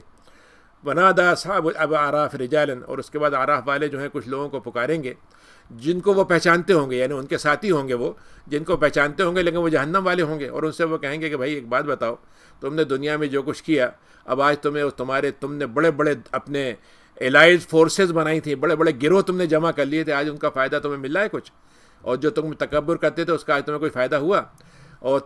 ہؤلاء اقسمتم، اور تم نے اور پھر وہ جنت والوں کے بارے میں کہیں گے جو لوگ ان کے ساتھی تھے جہنم والے، ان سے کہیں گے کہ تم قسمیں کھا کے کہتے تھے کہ ان کو کیا سوال ہے کہ ان کو جنت مل جائے، یہ تو سوال ہی نہیں، تو یہ تو دھتکارے ہوئے ہیں ہمارے یہاں ان کی کوئی ویلیو نہیں ہے، یہ جنت میں جائیں گے، جنت میں جانے کا حقدار تو ہم ہیں۔ تو پھر وہ لوگ وہ جو اعراف والے ہیں جنت والوں سے کہیں گے کہ اے جنت والوں، آپ تو ضرور جنت میں جانے کے مستحق تھے، آپ داخل ہو جائیے، نہ خوف ہے آپ کو نہ غم ہے۔ اس کے بعد جہنم والے اب جنت والوں سے کیا کہیں گے؟ ارے بھائی بات یہ ہے کہ ہمارے ہاں تو کچھ بھی نہیں ہے سہولت کا، نہ پانی ہے نہ کھانا ہے، تو کچھ ایسا نہیں ہو سکتا؟ کبھی کبھی تم سے ہماری دوستی تھی، ہمارے ساتھ تمہارے تعلقات تھے، کچھ نہ کچھ تو ہمارا لین دین تھا تم سے، تو کوئی تھوڑا سا پانی ہمیں پہنچا دو، یا کوئی رزق اللہ کی طرف سے کوئی پھل کوئی چیز ہمیں دے دو۔ تو ان سے اس وقت کہا جائے گا کہ اب یہ ساری چیزیں حرام کر دی گئی ہیں کافروں کے لیے، یعنی انہوں نے اللہ تعالیٰ کے حرام کو حلال کیا، تو اللہ تعالیٰ نے وہاں پر ان کو حلال کو حرام کر دیا۔ ان کا جو سزا ہے وہ وہی سزا ہے جو انہوں نے یہاں کی، یعنی اللہ کے حلال کو انہوں نے اللہ کے حرام کو یہاں حلال کیا تھا، سزا کیا ملی کہ اللہ تعالیٰ نے جو حلال چیز تھی وہاں پہ حرام کر دی ان کے لیے۔ اور ان کی پہچان کیا ہے کہ انہوں نے دین کو کھلونا بنا لیا تھا، مذاق بنا لیا تھا، اور ان کو دنیا کی زندگی نے چمک دمک نے ان کو دھوکے میں ڈالا ہوا تھا۔ تو اللہ تعالیٰ نے عجیب بات کہی ہے یہاں پر، فَالْيَوْمَ نَنْسَاهُمْ، ہم ان کو بھلا دیں گے جیسے وہ ہم کو بھلائے ہوئے تھے قیامت کے ملنے کی ملاقات کے دن سے بھلائے ہوئے تھے۔ اب اللہ تعالیٰ بھلائے گا کیسے؟ اللہ تعالیٰ بھلائے گا نہیں، اللہ تعالیٰ تو سب چیزیں جانتا ہے، نہ وہ بھولتا ہے، اور وہ تو سارے اعمال ان کے طے ہیں اور ان کے سزائیں طے ہیں، لیکن اللہ تعالیٰ بھلا دے گا مطلب یہ اللہ تعالیٰ رحمت کی طرف سے آنکھیں پھیر لے گا، اللہ تعالیٰ ان کے لیے رحمت کا کوئی ان کو مطلب یہ ذرا سا ذرہ نہیں دے گا۔ اور جو باتیں وہ اللہ کے مقابلے میں جھٹلایا کرتے تھے اور اس کا انکار کیا کرتے تھے، وَلَقَدْ جِئْنَاهُمْ، حالانکہ ان کے پاس ہم نے کتابیں بھیجی تھیں اور اس میں علم کے ساتھ بڑی تفصیل بیان کی تھی، ہدایت تھی، اس کے اندر رحمت کی باتیں تھیں مومنین کے لیے، اس میں بڑے فائدے کی چیزیں تھیں۔ هَلْ يَنظُرُونَ إِلَّا تَأْوِيلَهُ، جب آپ قیامت کے بارے میں بتاتے کہتے ہیں قیامت ہے کیا چیز، ہمیں تو اس کی کچھ سمجھ میں نہیں آ رہا، حقیقت سمجھ میں نہیں آ رہی، آپ تو عجیب عجیب قصے سنا رہے ہیں۔ تو اللہ تعالیٰ کہتا ہے یہ انتظار میں ہے کہ اس کی حقیقت ان کو معلوم ہو جائے۔ تو اللہ تعالیٰ نے کہا کہ وہ دن آئے گا جب ان کو اس کی حقیقت کا معلوم ہو جائے گا۔ یقول الذین نسوہ من قبل، تو وہ لوگ جنہوں نے اس کو بھلا دیا تھا اس وقت وہ کہیں گے او ہو، اب تو ہمیں یاد آیا کہ ہمارے پاس تو رسول آ چکے تھے اور انہوں نے ہمیں حق کی بات بتائی تھی، تو کیا ایسا ہو سکتا ہے کوئی ہمارا سفارش ہی مل جائے جو ہمیں سفارش کر دے، یا ہم دوبارہ پھر زندگی میں چلے جائیں تو بہتر عمل کر لیں۔ آپ دیکھیے کہ مطلب کافر جو ہے اس کے اندر یہ بات بھی نہیں پیدا ہوتی، دو باتیں ہوتی نا کہ ایک انسان ہے جیسے آدم علیہ السلام تھے، انہوں نے کہا اللہ میاں آپ ہمیں معاف کر دیجئے، تو اللہ تعالیٰ معاف کر دیا، لیکن کافر کی خرابی یہ ہے کہ قیامت کے دن بھی وہ دو باتوں کا مطالبہ کرے گا، ایک یہ کہ آپ کوئی بچانے والا بھیج دیجئے تاکہ وہ بچا لے، تو وہ تو ملے گا نہیں، دوسرا کہے گا آپ دنیا میں دوبارہ بھیج دیجئے میں وہاں پہ اچھے کام کروں گا۔ اللہ تعالیٰ سے وہ اس وقت بھی ندامت کا اظہار نہیں کرے گا اللہ میاں آپ مجھے معاف کر دیجئے، یہ اس وقت بھی نہیں کہے گا وہ۔ تو یہ وہ لوگ ہیں جنہوں نے اپنے آپ کو خسارے میں ڈال دیا، اپنا ایسا سودا کیا جس میں نقصان ہی نقصان تھا، اور انہوں نے اپنی جانوں کو بھی ہار دیا اس میں، اور وہ جو بہتان بنا کرتے تھے اسی میں بھٹکتے رہ گئے۔ پھر اللہ نے پھر سے یہ بتایا ہے کہ یہ آگے بھی تفصیل آئے گی، لیکن یہاں اللہ نے بتایا کہ ہم نے زمین آسمان کو 6 دنوں میں بنایا۔ پھر عرش پہ اللہ تعالیٰ نے کہا کہ عرش پہ اللہ تعالیٰ نے اپنا قرار حاصل کی یا اپنے وہاں پہ ٹھہر گیا۔ یغشی اللیل النہار، وہ رات کو دن میں ڈھانپ دیتا ہے اور دن کو رات میں ڈھانپ دیتا ہے، تو کبھی رات جو ہے وہ دن میں بن جاتی ہے، دن کا ٹائم رات کا ہو جاتا ہے، رات کا ٹائم دن کا ہو جاتا ہے، اور ان کے اندر اگر آپ دیکھیں اس میں عجیب لفظ استعمال کیا ہے کہ وہ رات اور دن ایک دوسرے کے پیچھے دوڑتے ہوئے آتے ہیں، یعنی حقیقت یہ اگر آپ کبھی جیسے وہ جو اوپر جو ایسٹروناٹ جاتے ہیں وہ جو منظر دکھاتے ہیں اس سے معلوم ہوتا ہے کہ جیسے وہاں بھاگ لگی ہوئی ہے، سورج بھاگتا چلا جا رہا ہے، ہمیں نظر نہیں آتا، لیکن جب سلو موشن سے آپ پکچر بنائیں تو آپ کو بالکل اس سے نظر آ جائے گی یہ بات۔ تو اللہ تعالیٰ نے کہا کہ دن رات ایک دوسرے کے پیچھے بھاگتے چلے جا رہے ہیں، اور سورج اور چاند ہیں اور ستارے ہیں جو ہم نے مسخر کر دیے ہیں، یعنی جو ان کے لیے جو آربٹ طے کر دیا اس میں آگے پیچھے کہیں جا ہی نہیں سکتے۔ الا لہ الخلق والامر، یہاں پہ اللہ نے ساری باتیں، اللہ تعالیٰ کا اصول یہ ہے کہ وہ قصے کہانی کی بات بتاتا ہے، دنیا کی تقسیم کیسے تخلیق ہوئی ہے سب بتاتا ہے، لیکن جو مقصد کی بات ہے وہ اس کے ساتھ ساتھ ضرور بتاتا ہے کہ یہ ساری چیز دیکھنے کے بعد تمہیں کرنا کیا چاہیے۔ تمہیں ایک بات سمجھ لینی چاہیے کہ یہ ساری چیزیں اللہ نے پیدا کی ہیں، جب اللہ نے ہی پیدا کی ہیں تو اسی کو حق ہے کہ وہ حکم دے گا، کہ حق خلق کرنے کا، تخلیق کا حق اس کا تھا اور اس نے کیا، اور اس کے بعد امر کرنے کا۔ ہم یہ کہتے ہیں اللہ میاں آپ نے تخلیق پیدا کر دی، اب آپ ہمیں چھوڑ دیجئے، ہم جیسی مرضی سے چاہیں گے اپنا دنیا چلائیں گے، آپ ہمیں کھانا پینا دیتے رہیے، آپ اس میں کوئی کمی مت کیجیے، لیکن اللہ کا یہ حق ماننے کو ہم تیار نہیں ہیں کہ اللہ کے حکم پہ ہم چلیں گے۔ اللہ تعالیٰ جو ہے وہ بابرکت ہے، بہت برکتوں والا ہے، جہانوں کا رب ہے۔ اے لوگو اللہ کے سامنے تم مانگو گڑ گڑا کر، اور اپنے خاموشی سے آہستہ آواز میں دوسرے دیکھ نہیں رہے، یعنی کھل کے سامنے کر کے، لیکن ایسے لمحات میں جب تمہیں اللہ سے رجوع پیدا ہو رہا ہے، انابت پیدا ہو رہی ہے، تو بڑے آہستہ انداز میں اللہ سے گڑ گڑا کے مانگو۔ اللہ تعالیٰ سرکشوں کو پسند نہیں کرتا، اور زمین میں جب ہم نے تم کو زمین ٹھیک ٹھاک حالت میں دی ہے تو اس کو بگاڑ مت دینا، اور اللہ تعالیٰ سے خوف کے ساتھ اور لالچ کے ساتھ مانگتے رہو۔ کبھی خوف ہوتا ہے کہ پتہ نہیں معاف کرے گا کہ نہیں کرے گا، بیماری دور ہوگی کہ نہیں ہوگی، اور طمع ہوتی ہے کہ اللہ تعالیٰ جتنا دے دیا ہے اور زیادہ مانگ لیں، اس سے اتنا دے دیا تو اور مانگ لیں۔ دونوں حالتوں میں مانگتے رہو، زیادہ مل گیا ہے تب بھی مانگو، کم مل گیا ہے تب بھی مانگو۔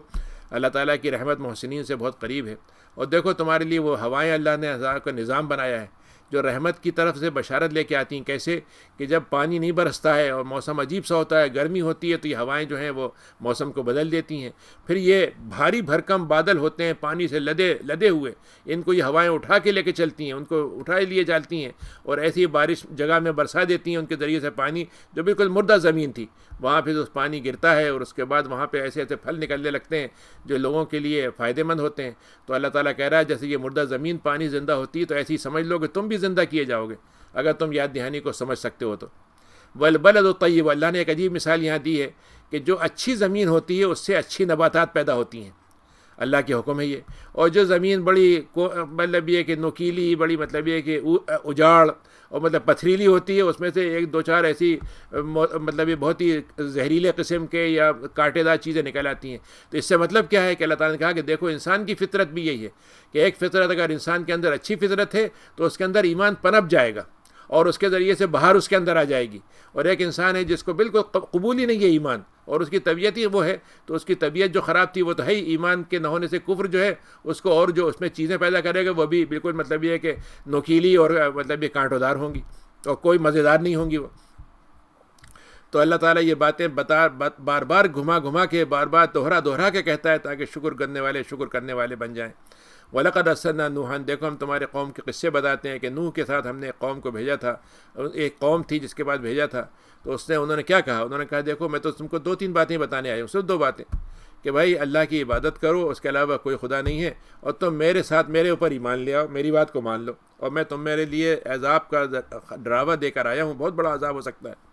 تو ان کے جو سردار ہوتے ہیں، عام لوگ تو خیر کی طرف ہوتے ہیں، خیر قبول کرنا چاہتے ہیں، لیکن خیر میں ان میں آگے بڑھنے کی صلاحیت نہیں ہوتی، خاص طور سے اگر ان کے سردار جو ہیں وہ ان کو روکنے لگیں تو اور ڈر جاتے ہیں ان سے کہ بھائی ان سے تو ملازمت ملتی ہے، ان سے تو رزق ملتا ہے، ان سے تو عہدہ ملتا ہے، تو ان کے خلاف کیسے کریں گے؟ تو جو سردار ہوتے ہیں وہ بھٹکانے والے ہوتے ہیں۔ تو سرداروں نے کیا کہا؟ ہمارا تو خیال یہ ہے کہ آپ کو کچھ لگتا ہے، کچھ آپ بھٹک گئے، کچھ دماغ چل گیا آپ کا، کچھ اس میں چل گئے آپ۔ تو لوگوں سے وہ کہتے ہیں، نوح علیہ السلام، ہر نبی یہی کہتا ہے کہ بھائی یہ گمراہی کی بات نہیں کر رہے، تم دنیا میں لوگوں کو تلاش کرتے ہو نا، کوئی آدمی اول فول بکتا کو صاحب اس کو مجنون ہو گیا، اس کو جنون کا اثر ہو گیا، اس پہ فلاں چڑیل آ گئی، فلاں آ گیا، تو انہوں نے کہا یہ تمہارے پیمانے الگ ہیں، اللہ کا پیمانہ الگ ہے، مجھے اللہ نے گمراہی سے بچا کر ہدایت دی ہے، اور میں تو سارے جہان کے رب کا رسول ہوں، اور میں تمہارے پاس ایک رسالت لے کر آیا ہوں، اور میں تمہاری خیر خواہی کی بات کر رہا ہوں۔ سوچو تم کہ مطلب وہ بات بتا رہا ہوں جو تمہیں دنیا کی کوئی قوم نہیں بتا سکتی، کوئی افراد نہیں بتا سکتے، میں تمہیں وہ بات بتا رہا ہوں،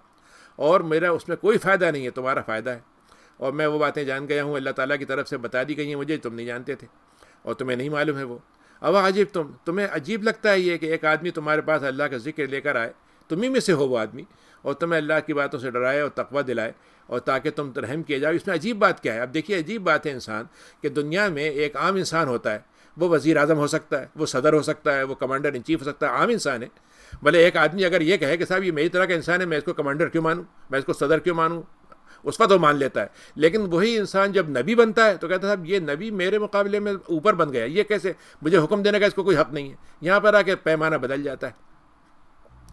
وَلَعَلَّكُمْ فَكَذَّبُوهُ، تو انہوں نے اس کو جھٹلایا، تو ہم نے اس کو نجات دے دی، وہ اور جو کچھ لوگ اس کے ساتھ ایمان لائے تھے ان کو ایک کشتی بنوا دی اس سے، اور اس سے آگے بھی آئے گا، ابھی تفسیر ہے تھوڑی سی آگے آئے گی کہ کتنے 950 سال رہے وہ، بلاتے رہے، یہاں تک کہ اللہ نے کہا کہ اب وقت آ گیا ہے ان کا، تم کشتی تیار کرو، ہم تمہیں بتاتے ہیں کیسے کرنا ہے۔ بہت عظیم انہوں نے وہ کشتی بنائی تھی جو آرک آف نوح کہلاتی ہے، اور وہ اس کے کچھ آثار اب بھی مل گئے ہیں، ملتے رہے، لیکن تاریخ میں تو اس کے قصے جو ہیں دنیا میں جتنی پرانی قومیں ہیں سب کے یہاں یہ قصہ موجود ہے کہ ایک بہت بڑا سیلاب آیا تھا، ہم نے ان میں سب کو غرق کر دیا، اور وہ تو تھے اندھے بہرے لوگ تھے، بہرے ہو گئے تھے، وہ اب اندھے ہو گئے تھے۔ وَإِلَىٰ عَادٍ أَخَاهُمْ هُودًا، اور اس طریقے سے ذرا سا عاد کا تذکرہ کر دیں کہ ان کے بعد ان کے بھائی ہود کو بھیجا۔ اللہ تعالیٰ جو ہے قوم کو، جو بگڑی ہوئی قوم ہوتی ہے اس میں جو نبی بھیجتے ہیں وہ کہتا ہے میں تمہارا بھائی ہوں، اور ایک بھائی سے تم کیا توقع کرو گے؟ بھائی تو تمہاری خیر خواہی چاہتا ہے نا، تو میں تمہارا بھائی بن کر آیا ہوں، تو اے میرے لوگوں اللہ کی عبادت کرو، اس کے علاوہ کوئی خدا نہیں ہے، دیکھو تم تقوی اختیار کرو، اگر نہیں کرو گے تو کیوں نہیں کرتے ہو؟ قال المرء، یہاں بھی وہی تھا کہ جو ان کے سرداران قوم تھے انہوں نے کہا بھائی ہم تو آپ کی بات کو نہیں مانتے، اور ہم تو آپ کی اور ہمارا خیال تو یہ ہے کہ آپ کسی بے وقوفی کی باتیں کر رہے ہیں، کوئی ہماری دنیا کا جو اسٹینڈرڈ ہوتا ہے اس میں آپ اسمارٹ نہیں لگتے ہمیں، یعنی آپ دیکھیے کہ ذرا سی آپ اسلام کی بات کریں تو فوراً لوگ پیمانے بدل دیں گے، آپ دنیا میں میڈیا میں جائیں کہیں تقریر کریں، اول فول بکے آدمی، لیکن صاحب ادب کا اس میں میں شاندار اس میں اظہار ہوا ہے، اس میں صاحب ایسی باتیں کہی ہیں جو مطلب اس کے اندر بڑی ظرافت ہے، بڑی عقل ہے، فلاں فلاں ہے. لیکن جہاں نبی کی بات کی تو کہتا ہے یہ تو بے وقوفی کی بات لگتی ہے، اس کا تو کوئی ہمیں مطلب یہ سینس نہیں لگتا ہے اس کا. تو اللہ وہ نبی کہتے ہیں ان سے کہ یہ بے وقوفی کی بات نہیں ہے، میں اللہ کا رسول ہوں جو جہانوں کا رب ہے، اور میں تمہیں رسالت پہنچانے آیا ہوں. میں اللہ کے پاس سے خیر خواہی کے ساتھ ہوں اور امین ہوں، یعنی جو بات مجھ کو دی گئی ہے پورے امانت کے ساتھ میں تم کو دے رہا ہوں. اور تمہیں عجیب لگتا ہے کہ تمہارے پاس ایک نبی کا بن کر ایک آدمی آئے، تمہارے جیسا آدمی ہے لیکن اللہ نے اس کو نبی بنا دیا، اور تمہیں ایک ایسی بات سے ڈراتا ہے جو تمہارے لیے بچ جاؤ گے تو مفید ہوگی. اور دیکھو تمہیں یاد کرو کہ تم نوح سے پہلے تم کیا تھے، نوح کی ایک قوم تھی، لیکن نوح کی قوم جب مٹا دی گئی تو اللہ نے تم کو وہ مقام دے دیا، تم ان کی جگہ پہ کھڑے ہو گئے، اور تمہیں اللہ تعالیٰ نے تمہارے قد میں، تمہاری جسمانی طاقت میں بے پناہ وسعت دی ہے. بڑے لمبے لمبے قد کے تھے، بڑی طاقتور تھے، بہت عمر والے تھے. تو اللہ کی ان نشانیوں کو اور ان نعمتوں کو یاد رکھو تاکہ کامیاب ہو جائے. تو انہوں نے کہا کہ یہ جو تمہارا پیغام لے کر آئے ہو نا، یہ ہمارے سمجھ میں نہیں آ رہا کہ صرف ایک خدا کو مانے اور باقی خداؤں کو ہم چھوڑ دیں. اب آپ نے ہم کو ڈرایا ہے تو ٹھیک ہے، آپ ڈراوا ہمارا پورا کرا دیں، آپ دے آئیں جو کچھ آپ ڈرانے ہمیں، ہو جائے ہم دیکھ لیتے ہیں اگر آپ واقعی سچے ہیں. تو ان سے کہا گیا کہ وقع علیکم ربکم رجس وغضب، تو ان سے کہا گیا کہ اللہ تعالیٰ کی طرف سے اب تم پر نجاست یا کہہ لیجئے کہ تم پر جو عذاب کی شکل ہے، ایک نحوست والا عذاب ہے اور اللہ کے غصے والا عذاب ہے، اب وہ تمہاری طے ہو گیا. تم مجھ سے ایسی ناموں کے بارے میں بحث کرتے ہو جس کا نہ تو تم نے نام رکھ دیے ہیں، تمہارے باپ دادا نے نام رکھ دیے ہیں، اللہ تعالیٰ نے اس پہ کوئی ایسی بات نہیں اتاری جس کو تم سند کے طور پر استعمال کر سکو. ٹھیک ہے، اب تم بھی انتظار کرو، میں بھی انتظار کرتا ہوں. تو ہم نے ان کو، ہود کو اور ان کے ساتھ ایمان لانے والوں کو اپنی رحمت سے نجات دے دی اس عذاب سے، اور جن لوگوں نے ہماری باتوں کا انکار کیا تھا ان کی ہم نے جڑ کاٹ دی. وَإِلَىٰ سَمُودَ، اور سمود کی بات کو آپ بتا دیں کہ ان کے بھائی صالح ان کے پاس گئے ان کو ہدایت دینے کے لیے، اور ان سے یہی کہا کہ میرے خدا کو مانو جو ایک خدا ہے، اس کے علاوہ کوئی خدا نہیں ہے، اور دیکھو میں تمہارے پاس کھلی نشانیاں لے کے آتا ہوں. تو انہوں نے کہا کوئی نشانی دکھلائیے. انہوں نے کہا کیا دکھلاؤں؟ انہوں نے کہا صاحب یہ سامنے پہاڑ ہیں، ہمارے پہاڑ تراشتے تھے بڑے بڑے اور اس میں رہتے تھے. تو انہوں نے کہا ایسا کریے کہ پہاڑ میں سے ایک اونٹنی نکل کے آ جائے. تو آپ نے فرمایا کہ دیکھو یہ اللہ کی طرف سے بھیجی ہوئی خاص اونٹنی ہے، اس کو اللہ نے کہا کہ میری اونٹنی ہے، یہ اللہ کی طرف منسوب کر دی گئی وہ، اور یہ نشانی ہے، لیکن دیکھو اس کو زمین میں چھوڑ دینا اور اس کو کسی طرح کی تکلیف مت پہنچانا ورنہ تمہیں بڑا دردناک عذاب آ جائے گا. کیا ہوا؟ وَاذْكُرُوا جَعَلَكُمْ خُلَفَاءَ، اور تمہیں ذرا سا یاد رکھو کہ تمہیں عاد کے بعد تمہیں ایک دنیا میں جانشینی اللہ نے دی ہے اور زمین میں تم کو ٹھکانہ دیا ہے کہ تم وہاں کی زمینوں میں نرم زمین میں جاتے ہو اور اس میں بڑے بڑے محل بناتے ہو اور پہاڑوں کو تم تراشتے ہو اور اس کے اندر تم رہنے کا سامان کر لیتے ہو. تو اللہ کی نعمتوں کو یاد کرو، زمین میں فساد مت پھیلاؤ. تو ان کے جو سردار تھے انہوں نے یہی کہا. انہوں نے جو کمزور لوگ تھے، عام بیچارے جو بالکل جیسے کہتے ہیں نا کہ مطلب تھرڈ کلاس لوگ، غریب لوگ یا کمزور لوگ، ان سے پوچھا کہ تم ان پہ ایمان لاتے ہو جو تمہیں یہ رسول آئے تمہارے پاس؟ تو انہوں نے کہا ہاں ہم تو ایمان لاتے ہیں. تم صالح کو مانتے ہو؟ انہوں نے کہا ہم تو مانتے ہیں اور ہم یہ مانتے ہیں کہ اللہ کی طرف سے آئے. تو تکبر والوں نے کیا کہا کہ چونکہ تم نے ان کو مان لیا ہے اس لیے ہم ان کا انکار کریں گے، یعنی ہم نے یہ طے کر لیا کہ جو تم کرو گے اس کا اپوزٹ کریں گے. فَعَقَرُوا النَّاقَةَ، تو اس کے بعد انہوں نے کیا کیا کہ وہ ان کی اونٹنی جو تھی اس سے دوسری اونٹنیاں پریشان ہونے لگیں. تو اس کی وجہ سے انہوں نے کہا بھائی اس کو سازش کر کے، کچھ گروہ تھے ان کے ہاں جنہوں نے بھڑکا کر ان کو کاٹا، اس کی کوچے کاٹتے ہیں، گھٹنے سے کاٹ دیں اگر تو اونٹ کھڑا نہیں ہو سکتا، پھر دھیرے دھیرے وہ مر جاتا ہے. تو اس کے کوچے کاٹ دیں اور انہوں نے اپنے رب کے ساتھ بڑی سرکشی کا کام کیا. تو صالح نے ان سے کہا کہ، اور انہوں نے کہا کہ ٹھیک ہے آپ جو وعدہ پورا کریں دکھا دیں اگر آپ واقعی رسول ہیں. تو اللہ تعالیٰ نے کہا کہ ہم نے ان پر ایسا زلزلہ بھیجا کہ وہیں پہ دھرے کے دھرے رہ گئے. یعنی آپ سوچئے کہ جو پہاڑ ہیں آج بھی زندہ ہیں، سعودی عرب جائیں آپ یا اردن جائیں تو وہاں پر ان کے آثار موجود ہیں. اگر آپ سوچئے کہ وہاں پہ کوئی چیز آتی تو وہ تو اتنے 200 فٹ اوپر کے گھر تھے کہ نہ تو پانی کا زلزلہ نہ ہو سکتا تھا نہ کوئی چیز ہو سکتی تھی، لیکن ایسا کڑکا آیا جس نے ان کو پتھروں کے اندر ان کی لرزش سے ان کے کان جو ہے پھٹ گئے اور ان کی جسم جو تھے وہ مطلب وہیں دھرے کے دھرے رہ گئے. فَتَوَلَّىٰ عَنْهُمْ، اور وہ نبی جو تھے وہاں سے جب پلٹنے لگے ان کو دیکھا انجام کو، تو ان کا اے قوم میں نے تم کو بڑی اچھی نصیحت تم کو پہنچانے آیا تھا، رسالت پہنچائی تھی اللہ کی، لیکن تم نصیحت کرنے والوں کو، خیر خواہوں سے محبت نہیں کرتے، ان کو تم ان کی قدر نہیں کرتے. اور لوط کی بات تو آپ بتا دیجئے کہ وہ اپنی قوم کے پاس آئے تو ان سے ہی کہا کہ تم ایسی بدکاری کرتے ہو جو جائز نہیں ہے. یعنی مرد کا عورت سے تعلق ہو شادی کے ذریعے سے اور ان سے بچے پیدا ہوں، لیکن وہ مرد سے مرد تعلق بناؤ گے تو بہت بڑی فحاشی ہے، اور اس سے پہلے کسی اور قوم نے یہ کام کیا نہیں. تم کیسے یہ کام کرتے ہو؟ اور تمہیں اچھا لگتا ہے کہ تم ایک مرد کے ساتھ شہوت پوری کرے عورتوں کو چھوڑ کر؟ تم تو اپنے اس جو اللہ نے تم کو صلاحیت دی ہے، جو تم کو اللہ تعالیٰ نے وسائل دیے ہیں، ان کو تم بیجا صرف کرتے ہو، ضائع کرتے ہو، بیجا صرف کرتے ہو. ماکان جواب قومی، تو انہوں نے یہ بجائے سے کہ وہ انکار کرتے اور توبہ کرتے، انہوں نے کہا صاحب آپ یہاں سے نکل جائیے ہماری بستی سے، آپ اتنے زیادہ پاک و صاف مت بنے. ہمارے یہاں مسلمان ملکوں میں بھی کوئی اگر آدمی ذرا سا دیندار ہو جائے تو اس کے بارے میں تانا کیا جائے کہ صاحب یہ تو بڑے مطلب یہ ہے کہ صاحب بڑے صالحین میں ہیں، یہ لوگ بڑے نیک بنتے ہیں یہ، اور صاحب ان کی زندگی میں جارے ہمارے یہاں مسلم معاشرے میں ابھی حال ہو گیا ہے کہ صاحب کسی سے پوچھیں گے، انٹرویو لیں گے ان سے، کسی کا بھی اچھے خاصے لوگوں کا بھی، یعنی مطلب اداکاروں کا اور ان کا تو ہوتا ہی ہوتا ہے، لیکن دوسروں کا بھی کہ صاحب آپ نے کبھی افیئر کیا، کبھی آپ نے چھپ کے کوئی مطلب محبت ہوئی کہ نہیں ہوئی؟ آپ نے کہا نہیں ایسے نہیں ہوئی. اچھا آپ ایسے آدمی تھے؟ یہ تو اس کا مطلب بڑے عجیب بات ہے، یہ تو گویا اس کا مطلب پاک و صاف رہنا، نیک رہنا عجیب بات ہے، اور ملوث ہو جانا گندگی میں یہ اچھی بات ہے اور نیچرل بات ہے. فان جینا ہو اہلہ، تو ہم نے اس کو اور ان کے گھر والوں کو نجات دے دی، لیکن بیوی جو تھیں انہی کے خاندان کی تھیں، وہیں سے شادی کی تھی، وہ خاندان کا ساتھ دیتی نہیں بلکہ انہوں نے خبر کی تھی جو فرشتے ان کے پاس آئے تھے، تو وہ وہیں پیچھے رہ گئی اور تباہ ہو گئی. وَأَمْطَرْنَا عَلَيْهِمْ مَطَرًا، اور ہم نے ان پر ایسی پتھروں کی بارش کی جس کے بعد آپ دیکھ لیں کہ انجام کیا ہوا مجرمین کا. اور مدین کی بات کریے، ایک جگہ تھی مدین جو سعودی عرب اور اس میں جارڈن کے بیچ میں ہے،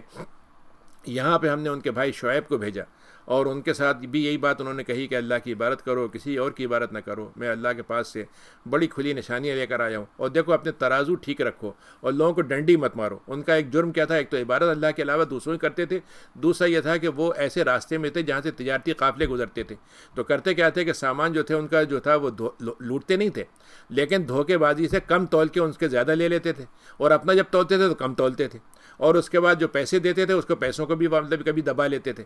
تو ان کے یہاں دو جرم تھے، ایک تو دنیاوی جرم تھا، مادی طور پر جو جرم ہر آدمی کا برا ہوتا ہے، لیکن جب انسان نیک بن کے کرے. آج کل مسلمانوں میں آپ دیکھ لیجئے کہ ہمارے یہاں نماز پڑھ رہے ہیں، روزہ رکھ رہے ہیں، عمرہ کر رہے ہیں، لیکن یہ کہ مثلا جو چیز بیچیں گے جھوٹ سے بیچیں گے، وعدہ پورا نہیں کریں گے، سامان جو ہوگا کچھ ہوگا دیں گے کچھ. تو اللہ تعالیٰ نے اس کے لیے ایک نبی شعیب کو بھیجا، اور اس کی وجہ سے اس قوم پر عذاب آیا اس کی وجہ سے. اور ان سے کہا کہ دیکھو تم ڈنڈی مت مارو اپنے سامان بیچنے خرید فروخت میں، اور زمین میں اصلاح کے بعد فساد مت پھیلاؤ، تمہارے لیے بہتر اگر تم ایمان رکھتے ہو. اور دیکھو تم راستے میں جو تجارتی قافلے گزرتے ہیں تو تم ان کو راستے میں بیٹھے بیٹھے ان کو کیا کرتے ہو؟ ڈراوے دیتے ہو، اور ان کے مال کو روک لیتے ہو، اور ان کو چھین لیتے ہو، ان سے اللہ کے راستے بھی روکتے ہو، اللہ کے راستے سے ان کو روکتے ہو. جب وہ من آمن ابھی خاص طور سے جو ایمان لائے ہیں ان کے ساتھ تو تم مطلب یہ کہ اور بھی زیادہ زیادتی کرتے ہو. اور تمہیں یاد کرنا چاہیے کہ تم پہلے بہت تھوڑی تعداد میں تھے، لیکن اللہ نے تمہاری تعداد بڑھا دی، اور تمہارا قافلے والے تمہارے پاس سے گزرنے لگے، اور تمہاری تجارت چمک اٹھی، لیکن انجام تم نے نہیں سمجھا ہے. لیکن مفسدین کا انجام بڑا خراب ہوتا ہے. وَإِنْ كَانَ طَائِفَةٌ، پھر شعیب نے ایک عجیب آفر کیا. انہوں نے کہا اچھا ٹھیک ہے، اگر تمہیں فرض کرو تم کافر رہنا چاہتے ہو تو رہو، میں ٹھیک ہے میں تم اپنی بات کہہ رہا ہوں، لیکن میں تمہیں مجبور نہیں کروں گا ایمان لانے پہ، لیکن جو ایمان لائے ہیں ان کو تم پریشان مت کرو، ان کو چھوڑ دو ان کی حالت پہ. تو انہوں نے کہا اگر ایک گروہ تمہارے اندر سے اسلام لے آیا ہے میری بات پر اور ایک گروہ نہیں لاتا ہے تو ٹھیک ہے، تم ان کو ان کے حال پہ چھوڑ دو اور دیکھ لو اللہ تعالیٰ کا حکم کیا فیصلہ کرتا ہے، وہی فیصلہ بہتر کرے گا. تو ملأ الذین استکبروا، لیکن وہ جو گروہ کے سرداران تھے اور تکبر میں پڑے ہوئے تھے، انہوں نے کہا ہم تو نہیں ہوں گے، ان کو بھی اچھا نہیں بننے دیں گے، ہم ان کو کیسے کرنے دیں گے ہم،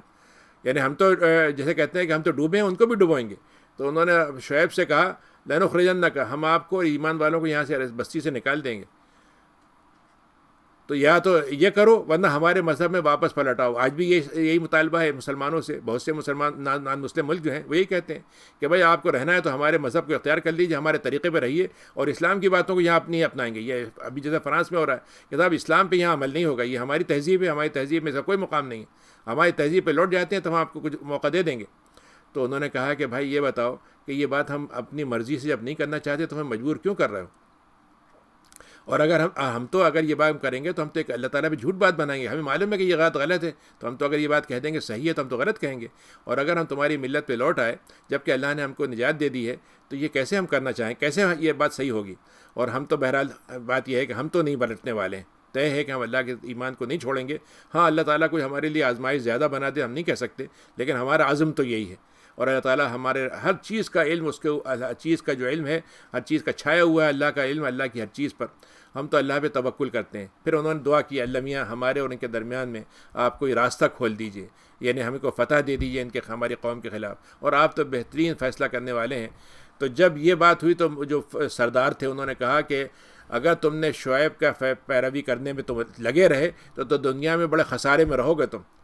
تو جب یہ بات پہنچ گئی تو اس کے بعد اللہ تعالیٰ نے ان کے اوپر ایک کڑک دار زلزلہ بھیجا ان پہ، جس نے ان کے جسم کو وہیں کا وہیں ٹھہرا دیا جہاں وہ تھے، ہل نہیں سکے وہاں سے. اور جنہوں نے شعیب کو جھٹلایا تھا ان کو کوئی چیز کام نہیں آ سکی ان کے، اور جنہوں نے جھٹلایا تھا شعیب کو وہ خسارے میں۔ دنیا کی تاریخ کا یہ سب سے عجیب واقعہ ہے جو سب سے زیادہ ان کوٹڈ ہے۔ کوٹیڈ تو یہ ہے کہ دنیا میں خسارہ کس سے ہوتا ہے؟ اگر آپ نے اچھا لیڈر نہیں ملا آپ کو تو آپ خسارے میں، آپ کو برا لیڈر مل گیا تو خسارے میں، آپ کو مطلب اپنے اچھے لیڈر کی بات نہیں مانی تو خسارے میں، آپ نے دولت جمع نہیں کی تو خسارے میں، آپ نے مطلب فلاں دنیا کی ساری انرجی اور ٹیکنالوجی استعمال نہیں کی تو آپ خسارے میں۔ اللہ تعالیٰ کہہ رہا ہے کہ خسارے کا صرف ایک ہے، اگر نبی کی بات مانو گے تو خسارے سے نکلو گے، نہیں تو خسارے میں رہو گے۔ تب ساری دنیا تم جمع کر لو، لیکن اگر نبی کی بات نہیں مانی تو وہ خسارے والے ہوں گے۔ تو خسارے کا پیمانہ اللہ کا جو ہے وہ ایمان پر ہے، نہ کہ دنیا کی طاقت پر۔ فتولی عنہم، تو وہ نبی جو تھے شعیب جو ان کو بلاتے تھے، خیر خواہی کے ساتھ لگے رہتے تھے، وہ ان سے پلٹ کے جانے لگے اور ان سے کہا کہ اے میری قوم، میں نے تم کو بڑی طریقے سے، بڑے سلیقے سے تم کو بات پہنچائی اور بڑی خیر خواہی تم نے کی، لیکن اب جب اللہ کا عذاب طے ہو گیا کہ آنا ہے، تو اب میں تمہارے اوپر کیا غم کھاؤں، تمہارے اوپر میں کیا اپنے غم کا اظہار کروں، ابھی انجام تمہیں بھگتنا ہے، تم نے ہی اس کو دعوت دی۔ وما ارسلنا من فی قریۃ، ہم نے اس سے پہلے بھی یہ آیت پڑھی تھی، تو اس میں یہ بات آئی تھی کہ اللہ نے کہا کہ جب ہم کسی نبی کو بھیجتے ہیں تو ان کے ساتھ جب ان کی بات کو نہیں مانتے ہیں تو اس کے گھر والوں جو قوم ہوتی ہے اس کو ہم سختی میں ڈالتے ہیں، اس کو تکلیف میں ڈالتے ہیں، جنگوں میں مبتلا کر دیتے ہیں۔ ہمارا مقصد ہوتا ہے کہ وہ واپس آ جائیں، گڑگڑائیں لگیں، لیکن جب وہ نہیں چلتے تو ہم کیا کرتے ہیں کہ ان کی برائیوں کی جگہ پر خراب حالات سے اچھے حالات کر دیتے ہیں، اور اس حالات میں وہ جب بڑھتے چلے جاتے ہیں تو کہتے ہیں اچھا یہ ہمارے باپ دادا کے ساتھ بھی ایسے ہی ہوتا رہا ہے، کبھی تکلیف، کبھی رنج، کبھی غم، کبھی اچھے کبھی برے حال چلتے ہی رہتے ہیں، یہ تو نیچر کا سائیکل ہے، یہ کوئی ایسا اللہ کے ساتھ معاملہ نہیں ہے۔ یعنی اس کا تعلق وہ گناہوں سے نہیں سمجھتے۔ اللہ تعالیٰ کہتا ہے نہیں، ہم نے تم کو جو گناہوں کا آزمایا تھا، تم سے سدھرے نہیں، تو ہم نے تم کو مہلت دی، اور مہلت میں ڈھیل دے دی، اور ڈھیل کیا دے دی کہ تم کو اور بڑھا دیا اچھائیوں میں، دنیا کی کامیابیوں میں۔ لیکن جب اس کے بعد تم نے یہ سمجھا کہ تم تو بالکل اللہ کے قابو سے نکل چکے ہو، تو ہم تم کو اچانک پکڑتے ہیں اور ان کو اندازہ بھی نہیں ہوتا کہ ہوا کیا ان کے ساتھ۔ وَلَوْ أَنَّ أَهْلَ الْقُرَىٰ، حالانکہ اگر کسی بستی والے ایمان لے آئیں اور تقوی اختیار کریں تو ہم زمین آسمان کی برکتیں ان پر انڈیل دیں اور ان کے ایسے دروازے کھول دیں جس سے طرح کی نعمتیں برسنے لگیں ان پر۔ لیکن یہ جھٹلانے سے کیا ہوتا ہے کہ ان کا جو کچھ کمایا ہوا تھا وہ ان کے خراب کر دیتا ہے۔ کیا یہ بستی والوں کو، کسی بستی والے کو یہ یقین ہے کہ ان کے اوپر جو عذاب اللہ کا طے ہے وہ اگر رات میں آ جائے تو وہ سوتے ہوئے ہوں تو کیا وہ بچا لیں گے اپنے آپ کو؟ یا کسی بستی والے کو یہ خیال نہیں آتا کہ اگر صبح جب وہ کھیل کود میں لگے ہوں، عیش و عشرت میں لگے ہوں، اس وقت عذاب آ جائے تو کیا ہوگا؟ کیا وہ اللہ کے مکر سے، اللہ کے طریقے سے وہ محفوظ سمجھتے ہیں اپنے آپ کو؟ تو اللہ کے مکر سے وہی محفوظ اپنے آپ کو سمجھتا ہے جو خسارے والا ہوگا۔ اولم یہد للذین یرثون الارض، کیا اللہ تعالیٰ نے ان کو ہدایت نہیں دی تھی، ان ہدایت کا سامان نہیں کیا تھا ان کے لیے زمین کے وارث بنے، زمین میں انہوں نے قبضہ اختیار کر لیا، قدرت ان کے لیے حکومتیں بن گئیں، من بعد اہلہا، اس کے رہنے والوں کے بعد دوسرے والے جو ان کے وارث بنے۔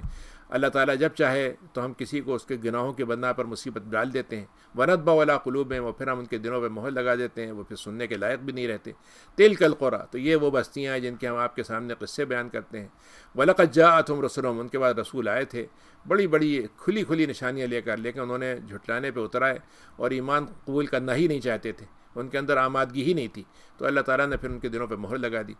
وَمَا وَجَدْنَا لِأَكْثَرِهِم مِّنْ عَهْدٍ، یہ 102 آیت ہے کہ اللہ تعالیٰ نے کہا کہ ہم نے ان کو عہد پہ قائم نہیں پایا، جو عہد پیدائش کے وقت میں لیا تھا اس عہد پہ وہ ہم نے دیکھا کہ بہت کم ہی لوگ تھے جمے رہے، ہم نے زیادہ تر کو تو فاسق ہی پایا، بد کردار ہی پایا۔ ثم بعثنا من بعد موسیٰ، پھر اللہ نے موسیٰ کا تذکرہ کیا، موسیٰ علیہ السلام کا تذکرہ تو بار بار آیا قرآن میں، کیونکہ اس کی ہماری اس امت کے ساتھ اور آپ کی موسیٰ علیہ السلام کی قوم کے ساتھ جو آزمائشیں گزری ہیں اور جو چیزیں بہت قریب ہیں، تو موسیٰ علیہ السلام کی بات اللہ نے کہی کہ ان کو نشانیاں دے کر فرعون کے پاس بھیجا، اس کے سرداروں کے پاس بھیجا، لیکن وہ تو ظلم پہ اترے ہوئے تھے،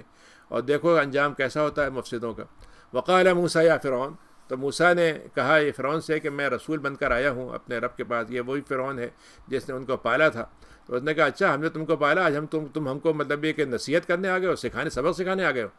حقیقاً اللہ اقول اللہ الحق، اور مگر مجھے اللہ نے جب ہدایت دے دی ہے تو اب میں اللہ پہ صرف وہ بات کہوں گا جو حق ہے، اور میرے پاس نشانیاں ہیں میں لے کر آیا ہوں، تم اس کو دیکھ لو، تم شاید اس کے ذریعے سے ایمان لے آؤ۔ اور اب تم 2 کام کرو، اسلام لے آؤ اور دوسرا بنی اسرائیل کو آزاد کر دو غلامی سے۔ تو اس نے کہا کہ اچھا کوئی نشانیاں دکھلاؤ کیا ہے اگر تم سچے ہو۔ تو اللہ تعالیٰ موسیٰ نے اپنا لکڑی، عام سی معمولی لکڑی تھی، اس کو زمین پہ ڈالا تو وہ ایک بہت ہی چھوٹا ہوتے بڑا ہوتے بھیانک اژدہا بن گیا، اور انہوں نے اپنے ہاتھ کو اپنے بغل کے نیچے سے نکالا تو وہ اتنا روشن ہو گیا جیسے کوئی کیا چمکدار کوئی چیز ہوگی، قال الملأ من فرعون، اب وہ ہونا ہی چاہیے تھا کہ وہ ان نشانیوں کو سمجھ لیتا کہ یہ عام انسان کی بات نہیں ہے، یقیناً یہ اللہ کے پاس سے آئے، لیکن اس نے کیا کہا، ارے یہ جادو کا تم نے کھیل کہاں سے سیکھ لیا، بڑا زبردست کھیل ہے، تو ہمارے قلعے میں رہتے تھے، ہمارے محل میں رہتے تھے، وہاں تو نہیں سیکھا تھا، لگتا ہے کہیں اور سے سیکھ کے آئے ہو تو تم اچھا۔ پھر اس کے بعد ایک نیا جو آج بھی یہ گیم استعمال ہوتا ہے کہ جب سردار جو ہوتے ہیں، بڑے بڑے لوگ جو ہیں اپنے عوام کو بہکانا چاہتے ہیں مسلمانوں کے خلاف، تو وہ کہتے ہیں اگر تم نے ان کی بات مان لی یا تم نے ان کو موقع دے دیا، تمہاری زمینوں پہ قبضہ کر لیں گے، یہ تمہاری چیزیں کھا جائیں گے، تمہارے اوپر حکومت کرنے لگیں گے۔ تو اس نے یہی فرعون نے بھی استعمال کیا کہ دیکھو معلوم ہے اگر تم نے ان کی بات مان لی تمہیں کیا کریں گے، فرعون کے قوم کو ہٹا دیں گے اور اپنے بنی اسرائیل کو ہم پہ مسلط کر دیں گے، یہ تمہیں تمہاری زمینوں سے نکال دیں گے، تمہارا کیا خیال ہے؟ تو انہوں نے کہا ذرا ایسا کرتے ہیں کہ ان کو آزمانے کے لیے ہم دیکھتے ہیں، جادوگروں سے مقابلہ کروا دیتے ہیں اور تمام شہر سے اچھے اچھے جادوگر لے کر آئیں گے اور دیکھتے ہیں کون جیتتا ہے۔ تو فرعون کے سامنے بڑے بڑے جادوگر جمع کر دیے گئے، تو اس نے فرعون کے جادوگروں نے اس وقت ان کا عالم یہ تھا کہ فرعون نے ان کو بلایا اور فرعون دربار میں بلایا، تو اس سے بڑی بات ان کے لیے ہو نہیں سکتی۔ تو انہوں نے کہا اچھا بتائیے اگر ہم جیت گئے تو ہمیں کیا ملے گا؟ تو انہوں نے کہا کہ تم میرے مقرب ترین لوگوں میں سے ہو جاؤ گے۔ تو انہوں نے موسیٰ سے کہا کہ موسیٰ آپ ڈالیے کیا چیز ہے آپ کا، دکھائیے آپ کے پاس کیا جادو ہے، ہم بھی دکھاتے ہیں۔ تو انہوں نے کہا تم ایسا کرو تم دکھاؤ پہلے۔ تو جب انہوں نے وہ دکھایا تو اس وقت جو تھے آنکھوں کو جادو کر دیا، یعنی وہ حقیقت کچھ بھی نہیں تھی لیکن آنکھوں کو ایسا لگا جس کو کہتے ہیں نا کہ مطلب یہ آنکھوں کا دھوکہ دے دیا، آنکھوں کو لگ رہا کچھ چیزیں چل رہی ہیں، ہل رہی ہیں اور کچھ چیزوں سے عجیب عجیب قسم کی آوازیں آ رہی ہیں۔ تو انہوں نے ان کے اندر ایک عجیب قسم کی خوف اور لرزہ سا پیدا کر دیا عوام میں، سب ڈر گئے اور بڑا زبردست اللہ تعالیٰ کہتا ہے کہ جادو کمال کا تھا ان کا، اس میں کوئی شک نہیں۔ تو اس کے بعد موسیٰ علیہ السلام کو بھی تھوڑی دیر کے لیے خیال ہوا کہ یہ اب کیا کروں گا میں اس کے آگے۔ تو اللہ نے موسیٰ سے کہا کچھ نہیں کرو، یہ لکڑی تمہاری ڈال دو زمین پہ بس۔ تو اللہ نے جب کہا انہوں نے ڈالی تو معلوم ہوا کہ وہ جتنی انہوں نے رسیوں سے اور وہ مختلف قسم کے جو میٹلز ہوتے ہیں ان کو گلا کے گرم کر کے آگ کے ذریعے سے بنایا تھا، وہ ساری کی چیزیں کھا کے ختم کر دیں اس نے۔ اب آپ سوچئے کہ حق اور باطل کا اللہ نے ایسا معاملہ وہاں کیا، اور ایک مجمع تھا جس کے سامنے یہ سب ہو رہا تھا۔ ایک جگہ آتا ہے کہ حضرت موسیٰ نے بلے باقاعدہ تقریر کی اور بہت سے لوگ جو تھے اس میں مائل ہونے لگے آپ کی طرف، لیکن فرعون نے پھر ان کو بہکایا، بہرحال حق اور باطل ہو گیا، فغلبوا ہنالک۔ لیکن آپ یہ دیکھیے کہ جو انسان ہوتا ہے نا، کہ انسان جہالت میں ہو، یعنی جہالت کا مطلب کفر میں ہو، لیکن جو کسی صحیح چیز کو پہچاننے والا ہوتا ہے وہ پھر حق کو پہچان لینے میں اس کو آسانی ہوتی ہے۔ جادوگر کو پہچانتا ہے، تو ان کی جادوگروں کو یہ تو سمجھ میں آ گیا کہ یہ جادو نہیں ہو سکتا، کیونکہ ہمیں جادو طرح طرح کے آتے ہیں اور کوئی ہمارے جادو کو اس طرح سے ہرا نہیں سکتا تھا، اس کا مطلب یہ کوئی اور ہی چیز ہے۔ نتیجہ کیا ہوا؟ وہی لوگ جو بادشاہ سے دربار میں جگہ مانگ رہے تھے انہوں نے کہا کہ وانقلبوا صاغرین، وہ تو ذلیل تو ہو گئے، لیکن انہوں نے کہا کہ اے موسیٰ ہم آپ کے نبی ہم آپ کے رب پر ایمان لاتے ہیں۔ وہیں پہ وہ اللہ کے لیے سجدے میں گر گئے، انہوں نے کہا ہم رب پر ایمان لاتے ہیں، اب موسیٰ جو ہارون کا رب ہے اس پر۔ تو فرعون نے کہا او ہو تم نے یہ جرأت دکھائی میرے آگے، یعنی بجائے سے کہ تم میرے لیے کام کرتے تم میرے خلاف، تم نے ایک تو مجھے ہروا دیا، پھر اس کے بعد مطلب یہ کہ تم ان کے ساتھ جوائن بھی کر رہا ہو، تم ان پر ایمان لائے، میں تمہاری اجازت میں نے تم کو دی تھی، تم مجھے اس سے اجازت لینا چاہیے تھا۔ آج کل جیسے ہوتا ہے بہت سی ملکوں میں آپ جائیں تو ان میں یہ ہوگا کہ نہیں فلاں کام آپ اجازت لیں گے تو ہم نماز کی اجازت دیں گے، آپ فلاں چیز کی اجازت دیں گے تو ہم حلال کی اجازت دیں گے۔ تو اس نے بھی یہی کہا کہ تم اجازت لے کے بغیر یہ کام کر رہے ہو، اور تم نے لگتا ہے کہ تم نے موسیٰ کے ساتھ کوئی داؤ کھیلا تھا، پہلے سے تم نے سازش کی تھی کہ ہم یہ کام کریں گے اور تم یہ کام کرنا، اور تم پھر وہی کرنا چاہتے ہو کہ یہاں کے جو عوام ہیں ہماری قوم جو ہے اس کو نکال دو، ان کو نیچے کر دو۔ اچھا ابھی ہم تم کو بتاتے ہیں۔ تو اس نے کہا کہ ایک ہاتھ میں دائیں طرف سے کاٹوں گا اور ایک پیر بائیں طرف سے، اور پھر تمہیں اس کے بعد سولی پہ چڑھا دوں گا۔ اتنی سخت سزا کا اس نے اعلان کیا۔ تو انہوں نے کیا کہا، ایک لمحے کے ایمان نے ان کے اندر کیا جرأت پیدا کر دی کہ انہوں نے کہا کہ اے فرعون آپ جو چاہیں کر لیں، اب اگر بہت سے وقت یہی ہوگا نا کہ ہماری زندگی لے لیں گے تو ہم جائیں گے کس کے بعد؟ اپنے رب کے بعد پلٹ کے جائیں گے، اور آپ جو ہم سے بدلہ لے رہے ہیں صرف اس لیے لے رہے ہیں کہ ہم ایمان لے آئے اور ایسے رب پر ایمان لائیں جو ہمارا اور آپ کا بھی رب ہے۔ ربنا افرغ علینا، تو انہوں نے اس وقت دعا کی اللہ میاں آپ ہمیں بس صبر سے اس وقت موقع کو جھیلنے کی ہمت عطا فرما دیجیے اور مسلمان کے طور پر ہماری وفات دے دیجیے۔ قال الملأ من قوم فرعون، تو اب اس کے بعد اس نے دیکھا جو سردار تھے کہ بھائی یہ تو جادو چلتا چلا جا رہا ہے، موسیٰ کی بات سننے والے بڑھتے جا رہے ہیں۔ تو انہوں نے سرداروں نے پوچھا کہ کیا کریں، ایسے ہی چھوڑ دیں گے آپ موسیٰ کو اور ان کے قوم کو، تو زمین میں اور بگاڑ پیدا کر دیں گے اور ہمارے خداؤں کو بھی چھوڑ دیں گے وہ۔ تو اس نے کہا نہیں کوئی بات نہیں، میں ان کے بیٹوں کو قتل کرتا رہا ہوں پہلے بھی، ابھی بھی قتل کروں گا، اور ان کی لڑکیوں کو رکھوں گا خدمت گار کے طور پر، اور ہمارا تو ان پر حکم چلتا ہے، وہ ہیں کیا چیز ہمارے، وہ مطلب یہ کہ وہ تو مطلب یہ کہ کوئی دو پیسے کی دو کوڑی کے لوگ نہیں ہیں وہ۔ قال موسیٰ لقومہ، تو اس وقت موسیٰ نے اپنی قوم سے کہا کہ ٹھیک ہے، میں تو فرعون کی ہدایت کے لیے آیا تھا، وہ تو قبول نہیں کر رہا، لیکن میں تم تو ہدایت یافتہ ہو، تمہارے پر جو ذلت اتر رہی ہے اور جو تمہارے پر حالات خراب ہیں، اب تم اللہ کی طرف واپس آ جاؤ، برائیاں چھوڑ دو، عبادت کرنا شروع کر دو، اللہ کی بات کو ٹھیک سے مانو، تو میں تم اللہ تعالیٰ سے مدد حاصل کرو اور صبر کرو، زمین اللہ کی، جس کو چاہتا ہے وارث بنا دیتا ہے، اور انجام تو اچھے لوگوں کا ہوتا ہے۔ تو انہوں نے کیا کہا؟ انہوں نے کہا موسیٰ آپ کے آنے سے فرق کیا پڑا؟ جب آپ سے پہلے ہم تھے تب بھی ہم کو ایزا ملتی تھی، ہم کو روزانہ مطلب یہ ہے کہ بیگار ہم سے لیتے تھے، اور آپ آ گئے ہیں تب بھی کوئی فرق نہیں پڑ رہا۔ تو موسیٰ نے کہا کہ جلدی نہیں کرو، اللہ تعالیٰ کے پاس ایک وقت ہے، جب وہ وقت آئے گا تو تمہارے دشمن کو وہ ہلاک کر دے گا اور تم کو زمین میں جانشین بنا دے گا، لیکن اس وقت تم سے وہ یہ دیکھے گا کہ تم کام جو کرتے ہو وہ تم وہی کام کرتے ہو جو تمہیں حق ہے کرنے کا، یا تم بھی بدل جاتے ہو۔ وَلَقَدْ أَخَذْنَا آلَ فِرْعَوْنَ، یہ اللہ تعالیٰ نے عجیب باتیں بتائی ہیں فرعون کے بارے میں کہ ہم نے آل فرعون کو کہ سارے جو ماننے والے تھے اس کو آل کہا ہے، یعنی اس کی قوم کو، فرعون کی قوم کو جو سب اس کے ساتھ تھے۔ یعنی ایک میں یہ اہم بات اللہ نے بتائی ہے کہ جب انسان بگڑتا ہے تو صرف سردار نہیں بگڑتا، بلکہ سردار کے ساتھ جو لوگ ہوتے ہیں، چھوٹے سے چھوٹا سپاہی بھی اس کے ساتھ شریک ہوتا ہے۔ کیوں؟ اس لیے کہ وہ بھی اس کی مددگار ہوتا ہے اور وہ بھی اندر سے اس کے ساتھ ہوتا ہے۔ بعض دفعہ لوگ سمجھتے ہیں کہ صاحب سے اوپر سے بگاڑ آیا ہے، بس خالی یہ بگاڑ ہے، نیچے کے لوگ ٹھیک ہو جائیں گے۔ نہیں، ٹھیک تو ہو جائیں گے اگر ایمان لے آئیں، لیکن جب تک وہ اس کے ساتھ ہیں تو وہ سب اس کے ساتھ شریک ہوں گے۔ تو آل فرعون اللہ نے سب کو کہا ہے کہ ہم نے ان کو قحط میں ڈال دیا اور ان کے پھل پیدا ہونا کم ہو گئے، مگر وہ یاد دہانی کیا وقت کیا ہوتا ہے جب ہم کے پاس کب ان کو کوئی اچھی چیز پیدا ہوتی تو کہتا دیکھا ہماری کیسی تدبیر کام کر گئی، ہمیں تو بڑا فن آتا ہے اگانے کا، پیداوار لینے کا، ہم نے دیکھی کام کر لیا۔ لیکن جب کوئی برائی پہنچتی ہے تو کہتے ہیں یہ موسیٰ جو ہے نا بڑے منحوس ہیں، اور یہ ان کے ساتھی جو ہیں ان کی وجہ سے یہ سب ہم پہ مصیبتیں آ رہی ہیں۔ تو اللہ تعالیٰ نے کہا کہ دیکھو تمہارا نحوست تو تم اپنے ساتھ لے کر آئے ہو، تمہاری بد نصیبی جو ہے وہ تو کفر کی وجہ سے ہے، تمہیں پتہ نہیں ہے۔ وقالوا مهما تاتنا بھی، انہوں نے یہ کہا کہ اے موسیٰ آپ بڑے جادوگر ہیں اور بڑی نشانیاں لے کے آتے ہیں، لیکن آپ ہم کو کچا نہیں سمجھیں، ہم ایسے ویسے نہیں ہیں کہ جو ہم سے اسلام لے آئیں۔ آج بہت سے لوگ آپ کو ملیں گے کہ صاحب آپ قرآن کی مجھے باتیں ساری بتا دیں، میں مان لیتا ہوں، لیکن ایمان لانا مطلب یہ کہ آپ مجھے ایمان پہ نہیں لا سکتے، میں بڑا ڈھیٹ آدمی ہوں۔ فارسلنا علیہم طوفان، تو اللہ نے کہا کہ ہم نے ان پر ایک طوفان بھیجا، بارش آپ کو معلوم نیل کا پانی وہاں بہتا ہے، ریڈ سی ادھر سے ہے، میڈیٹرین سی ادھر سے ہے، تو ادھر سے پانی کا سیلاب آنا شروع ہو گیا ان کے، اور معلوم ہے چیزیں ڈوبنے لگیں۔ پھر اس کے بعد میں ٹڈی دل بھیج دیے کہ ساری ان کی جتنی پیداوار تھی سب کھا گئیں وہ 1 منٹ میں۔ والقمل، اور اس کے بعد ان کے جوئیں، ان کے اندر جہاں کپڑوں میں دیکھیں جوئیں، والضفادع، اور کھانے کے سامان میں جب وہ کھانا کوئی پکا کے نکالیں تو پتہ چلا اس میں سے میڈک نکل رہے ہیں، اور جو پانی پئیں تو معلوم وہ پانی خون بن گیا۔ ہم نے یہ بڑی کھلی نشانیاں ان کو دیں، لیکن وہ تکبر میں پڑے رہے اور وہ مجرم قوم تھی۔ اور لما وقع علیہم الرجز، اور ان کی عجیب حرکت ہوتی تھی جب کوئی تکلیف کی بات ہوتی تو موسیٰ سے کہتے ہیں آپ کا ایک رب ہے، آپ اس کو مانتے تو ہیں اور بڑا سنا ہے بہرحال کام تو کرتا ہے تمہارا رب، اور اس کے بعد کچھ اختیارات تو ہیں، تو اگر ایسا کرو کہ ان سے کہو کہ ذرا سا ہماری تکلیف دور کر دیں تو ہم وعدہ کرتے ہیں ایمان لے آئیں گے اور تمہارے ساتھ بنی اسرائیل کو بھیج بھی دیں گے۔ اور جب ہم ان کے مصیبت ہٹا لیتے تو تھوڑی دیر کے بعد پھر ویسے ہی لوٹ جاتے اور عہد توڑ دیتے۔ تو اب اس کے بعد اللہ نے کہا اتنی مہلتوں کے بعد پھر کیا ہوا؟ فانتقمنا منہم، ہم نے پھر ان سے وہ انتقام لیا کہ ان کو ایک سمندر میں لے جا کے ڈبو دیا، اور وہ ہماری آیتوں کو جھٹلاتے تھے، ہم سے غافل تھے۔ وَأَوْرَثْنَا الْقَوْمَ، اور ہم نے ان کی ایسی قوم کو ان کا وارث بنا دیا جو زمین میں کمزور سمجھی جاتی تھی۔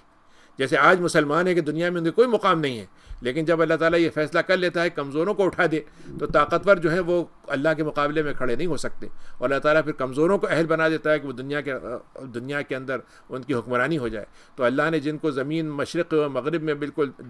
کمزور بنا دیے گئے تھے، ہم نے ان کے اندر وہ کیا، برکت دے دی، اس کو جگہ پہ پہنچا دیا ان کو جس جگہ میں برکت تھی۔ وتمت کلمۃ ربک الحسنی، اللہ تعالیٰ کے حسنات والے کلمہ جو ہیں، اچھے کلمات جو ہیں وہ تو ہمیشہ پورے ہوتے ہیں، وہ بنی اسرائیل پہ پورے ہو گئے اس لیے کہ انہوں نے صبر کیا تھا۔ اور ہم نے جو فرعون نے بنائے تھے محل اور ان کی چیزیں وہ بنائی تھیں، جو بڑے انہوں نے اپنے اونچے عرش بناتے تھے، اپنے شاہی قسم کے چیزیں بناتے تھے، اور ہم نے یادگار کے طور پر ان کے جو ہیں یہ احرام چھوڑ دیے تاکہ لوگوں کو اس سے عبرت ہو۔ وجاوزنا بنی اسرائیل البحر، اس کے بعد سمندر کو پار کر کے موسیٰ علیہ السلام بنی اسرائیل کو لے کے نکل گئے۔ اب دیکھیے کہ بنی اسرائیل بھی وہاں رہتے بت پرستی کے سے مانوس ہو چکے تھے، تو ایک قوم سے گزرے، وہاں پر کچھ بتوں کی لوگ پوجا کر رہے تھے، تو انہوں نے کہا کہ ایسا کریں کہ جو ہمارا خدا ہے نا اس کا ایک شکل بنا کے ہمارے سامنے رکھ دیں تاکہ ہم بھی ایسی بت کی طرح اس کی پوجا کیا کریں اپنے رب کی۔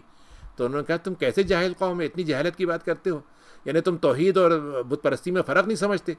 یہ لوگ تو جو عبادت کر رہے ہیں یہ ان کو تباہ کر دے گی، اور جو کچھ کر رہے ہیں یہ باطل ہے، قال غیر اللہ ابغیکم، اور تم کیا سمجھتے ہو میں اللہ کو چھوڑ کر کسی اور کو چاہوں گا؟ تم کو اللہ تعالیٰ نے دنیا پہ فضیلت دی ہے. اللہ تعالیٰ کی شکل بنانا مسئلہ نہیں ہے، اللہ تعالیٰ کے احکام ماننا مسئلہ ہے. اللہ تعالیٰ کی شکل دیکھ کے آپ کریں گے تو اس سے کیا فرق پڑے گا؟ آپ اس کی شکل کے ہزاروں ڈیزائن بناتے رہیں گے، بس یہی کرتے رہیں گے جیسے ہندو کرتے ہیں کہ بس ہزاروں خداؤں کی شکلیں بنائی ہوئی ہیں. وَإِذْ أَنْجَيْنَاكُم مِّنْ آلِ فِرْعَوْنَ، آپ ذرا سا یاد کیجئے کہ ہم نے آل فرعون کو نجات دی وہ عذاب سے جس سے وہ گزرتے تھے. بدترین عذاب تھا، جن کے بیٹوں کو مارا جاتا تھا، بچیوں کو زندہ رکھا جاتا تھا، اور بڑی دردناک عذاب کے ساتھ وہ گزرتے تھے. پھر ہم نے موسیٰ کے ساتھ وعدہ کیا 30 راتوں کا، اور 10 دن اور بڑھا دیے، 40 راتوں سے کہا کہ تم ایک جگہ گزارو طور پر. جب وہ اللہ تعالیٰ کے ساتھ ان کا میقات پوری ہو گئی 40 دن کی، 40 راتوں کی، اللہ نے کہا رات اور دن کا مطلب ایک ہی ہوتا ہے. تو موسیٰ نے اپنے بھائی سے کہا میں چھوڑ کے تمہیں جا رہا ہوں میری جگہ پر، تو قوم کے ساتھ معاملہ ٹھیک رکھنا، ان کو اچھے معاملات بتاتے رہنا، اور بگاڑ والوں کے ساتھ مت چلنا. تو موسیٰ جب ملنے کے لیے اللہ کے پاس پہنچے، اللہ نے ان سے بات کی تو انہوں نے خواہش کا اظہار کر دیا. ان کا اللہ میاں میں آپ کو دیکھنا چاہتا ہوں. تو اللہ نے کہا تم مجھے نہیں دیکھ سکتے، تو میں پہاڑ پہ ایک نظارہ دکھاتا ہوں، اگر وہ پہاڑ ٹکا رہ گیا تو پھر تم مجھے دیکھ لو گے. تو اللہ نے اپنی ذرا سی تجلی جب پہاڑ پہ کی تو وہ بالکل ریزہ ریزہ ہو گیا، اور موسیٰ بے ہوش ہو کے گر گئے. لیکن جب وہ ہوش میں آئے تو انہوں نے کہا اللہ میاں میں آپ کی ذات پاک ہے، میں تو آپ سے جو بات مطالبہ کیا تھا مجھ سے کوتاہی ہو گئی، میں توبہ کرتا ہوں، اور میں تو آپ پر ایمان لانے والوں میں پہلے سے ہوں. تو موسیٰ سے اللہ نے کہا کہ ہم نے تم کو لوگوں پہ چن لیا اپنی رسالت کے لیے، اپنے کلام کے لیے، تو تم کو اللہ نے جو تم کو دے رہا ہوں تم شکر گزار بندوں میں سے بن جاؤ. پھر ہم نے ان کو لکھی ہوئی تحریر لوح کی شکل میں، پلیٹ کی شکل میں، ہم نے باقاعدہ ان کو ایک کتاب دی تورات کی جس میں واضح تھا، تفصیل تھی ہر چیز کی. اور ہم نے کہا کہ دیکھو بہت مضبوطی سے اس کو پکڑنا، اور تم اپنی قوم کو بھی حکم دینا کہ اچھے طریقے سے اس کو بھلے طریقے سے لیں، اس پہ عمل کریں. اور دیکھو ان کو بتا دینا کہ وہ جو فاسقین کا جگہ ہوتی جہنم وہ کیا ہے، وہ بھی بتا دینا ان کو. پھر اللہ نے ایک عجیب بات بتائی ہے جو اگر آپ دیکھیں تو یہ ہمیشہ پیش آتی ہے اس آیت میں 146 میں، کہ اللہ تعالیٰ کے 2 طرح کے گروہ ہوتے ہیں. جب اللہ کی آیتیں آتی ہیں تو ایک گروہ کیا ہوتا ہے، وہ تکبر کرتے ہیں بغیر حق کے، اور اس سے آیت سے منہ موڑ لیتے ہیں. ان کی پہچان یہ ہے کہ جب اللہ کی نشانیوں پہ نشانی آتی چلی آتی ایمان نہیں لاتے. اچھی بات کی طرف بلایا جاتا ہے تو اس کو نہیں چنتے، لیکن برائی کی طرف بلائیں تو دوڑ پڑتے ہیں. ذالک بأنہم کذبوا بآیاتنا، یہ وہ لوگ ہیں جنہوں نے ہماری آیتوں کو جھٹلا دیا ہے، اور اس کے بعد یہ غافلین میں ہو جاتے ہیں. والذین کذبوا، وہ ہماری باتوں کو اور اللہ کے آخرت کے ملاقات کو انکار کرتے ہیں، ان کے اعمال ختم ہو جائیں گے، ان کو وہ بدلہ دیا جائے گا جو وہ کرتے تھے. یہیں پر میرا خیال سے رک جائیں یا ایک رکوع اور کر لیں؟ جی. واتخذ قوم موسیٰ من بعدہ من حلیہم عجلا، ایک یہ جو موسیٰ علیہ السلام گئے تھے تو جب ہارون اکیلے رہ گئے تھے تو سامری نام کا ایک آدمی تھا، اس نے بھی کچھ جادو وغیرہ سیکھ رکھا تھا، تو اس نے کچھ برتن لیے لوگوں کے، اور برتن میں سے گلا کے اس سے کچھ ایسی چیز بنا دی جس سے ایک بچھڑے کی شکل بن گئی، اور اس میں کچھ ہوا گزرتی تو اس میں سے آواز نکلتی. تو اس نے کہا کہ یہ تمہارا خدا ہے.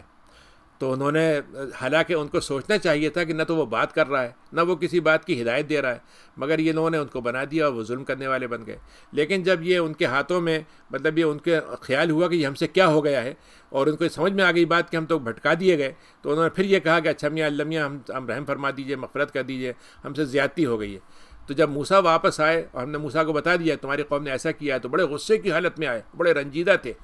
تو انہوں نے کہا کہ تم لوگ کتنے برے لوگ ہو کہ میرے جانے کے بعد ہی بدل گئے، تم نے اتنی جلدی سب کام کرنا شروع کر دیا. اور انہوں نے اپنی وہ جو پلیٹیں لے کر آئے تھے جو تورات کی، وہ ایک طرف رکھ دی، اور اپنے بھائی کو زور سے انہوں نے پکڑا اور کھینچا ان کو، اور کہا کہ اے میرے ماں کے بیٹے تم نے یہ کیا کیا؟ انہوں نے یہ کہا کہ اے ہارون نے کہا اے میرے بھائی، دیکھو میری قوم نے مجھ کو کمزور سمجھا ہوا تھا اور مجھ کو قتل کر سکتے تھے یہ، تو آپ ذرا سا مجھے دشمنوں کو مذاق نہ بننے دیں مجھے، اور ظالم قوم کے ساتھ نہ ہو. یعنی ہارون علیہ السلام جو تھے ان کا اصل مقصد یہ تھا، انہوں نے یہ سوچا کہ اگر میں کچھ مخالفت کروں گا اور آپس میں 2 گروہ بن گئے تو اس سے اور فساد پھیلے گا. تو انہوں نے یہ سوچا کہ موسیٰ علیہ السلام آ جائے. موسیٰ جو تھے ان کے مزاج میں جو سختی تھی وہ ان کو معلوم تھا کہ یہ زیادہ کامیاب ہوں گے، میں نرمی کے ساتھ رہتا ہوں. تو اسی لیے آپ دیکھیے یہودی جو ہیں ہارون کو زیادہ محبت کرتے ہیں موسیٰ کے مقابلے. وہ سمجھتے ہیں ہارون جو تھا ہمارے لیے بڑا نرم تھا، حالانکہ سب سے زیادہ خیر خواہ ان کے موسیٰ تھے.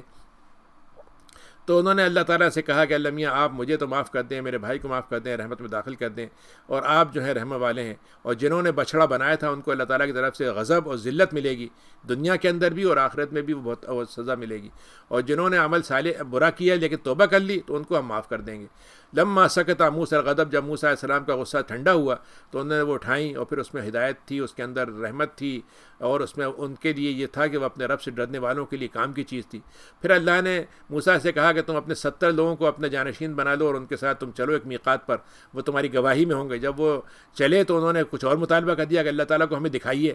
تو اللہ تعالیٰ نے ایک زلزلہ ان پہ بھیجا اور وہیں کے وہیں وہ جمے رہ گئے۔ تو موسیٰ علیہ السلام نے کہا اللہ میاں آپ نے ان کو بیوقوفی کام کیا تھا، آپ نے ان کو ہلاک کر دیا، یقیناً یہ آپ کی بہت بڑی آزمائش ہے، آپ جس کو چاہیں بھٹکا دیں اور ہدایت دے دیں، لیکن آپ ہمارے سرپرست ہیں، ہمارے ولی ہیں، معاف فرما دیجئے۔ تو اللہ تعالیٰ نے پھر سے ان کو زندگی دے دی، اور ہم نے ان کے لیے دنیا میں لکھ دیا کہ اکتب لنا، انہوں نے کہا، موسیٰ نے کہا کہ اللہ میاں ہم کو دنیا میں بھی اچھائیاں دیں اور آخرت میں بھی ہم تو آپ کی طرف ہدایت لے کے پاتے ہیں۔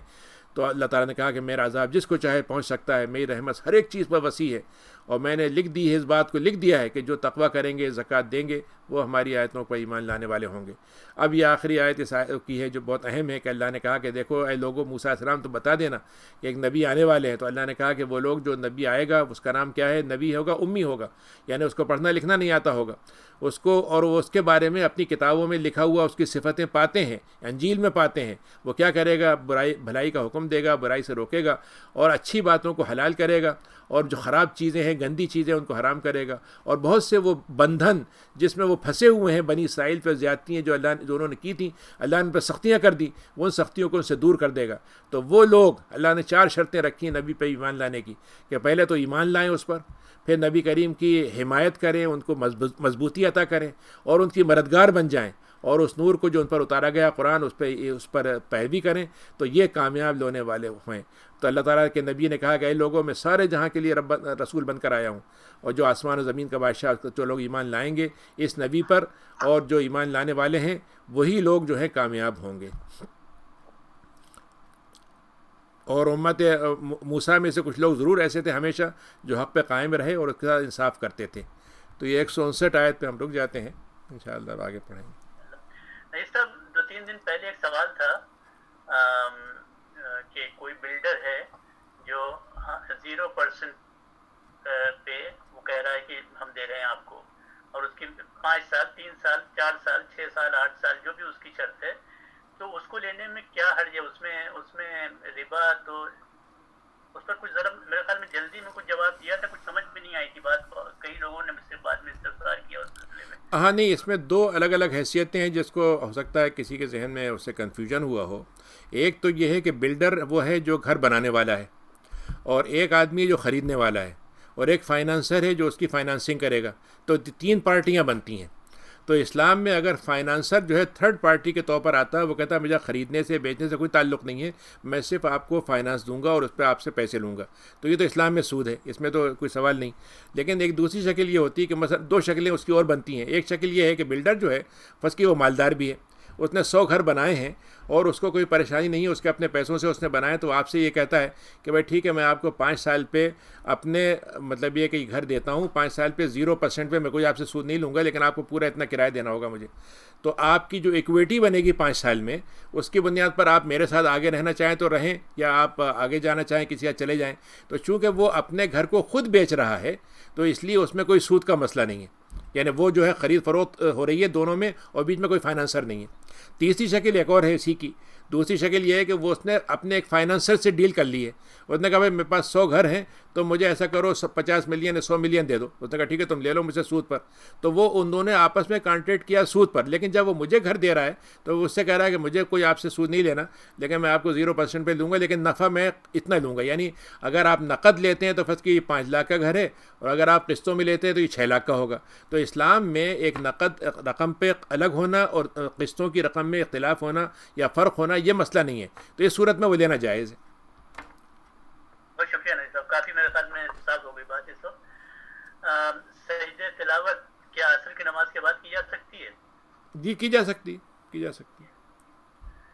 اصل میں ہمارے ایک جملہ کہا جاتا ہے جس سے لوگوں کو غلط فہمی ہوتی ہے، کہ وہ ہمارے ایک جملہ کہتے ہیں کہ بھائی عصر کے بعد کوئی سجدہ نہیں ہے، تو اس سے لوگ یہ سمجھتے ہیں، حالانکہ ان کا مراد ہوتا ہے عصر کے بعد کوئی نماز نہیں ہے، یہ مقصد ہے ان کا، خالی سجدے میں کوئی مسئلہ نہیں۔ وہ قضا نماز پڑھ سکتے ہیں اس وقت؟ قضا نماز پڑھ سکتے ہیں۔ ایک اور سوال ہے کہ سجدہ سہو بھول گئے اس وقت نماز کے دوران، اور پھر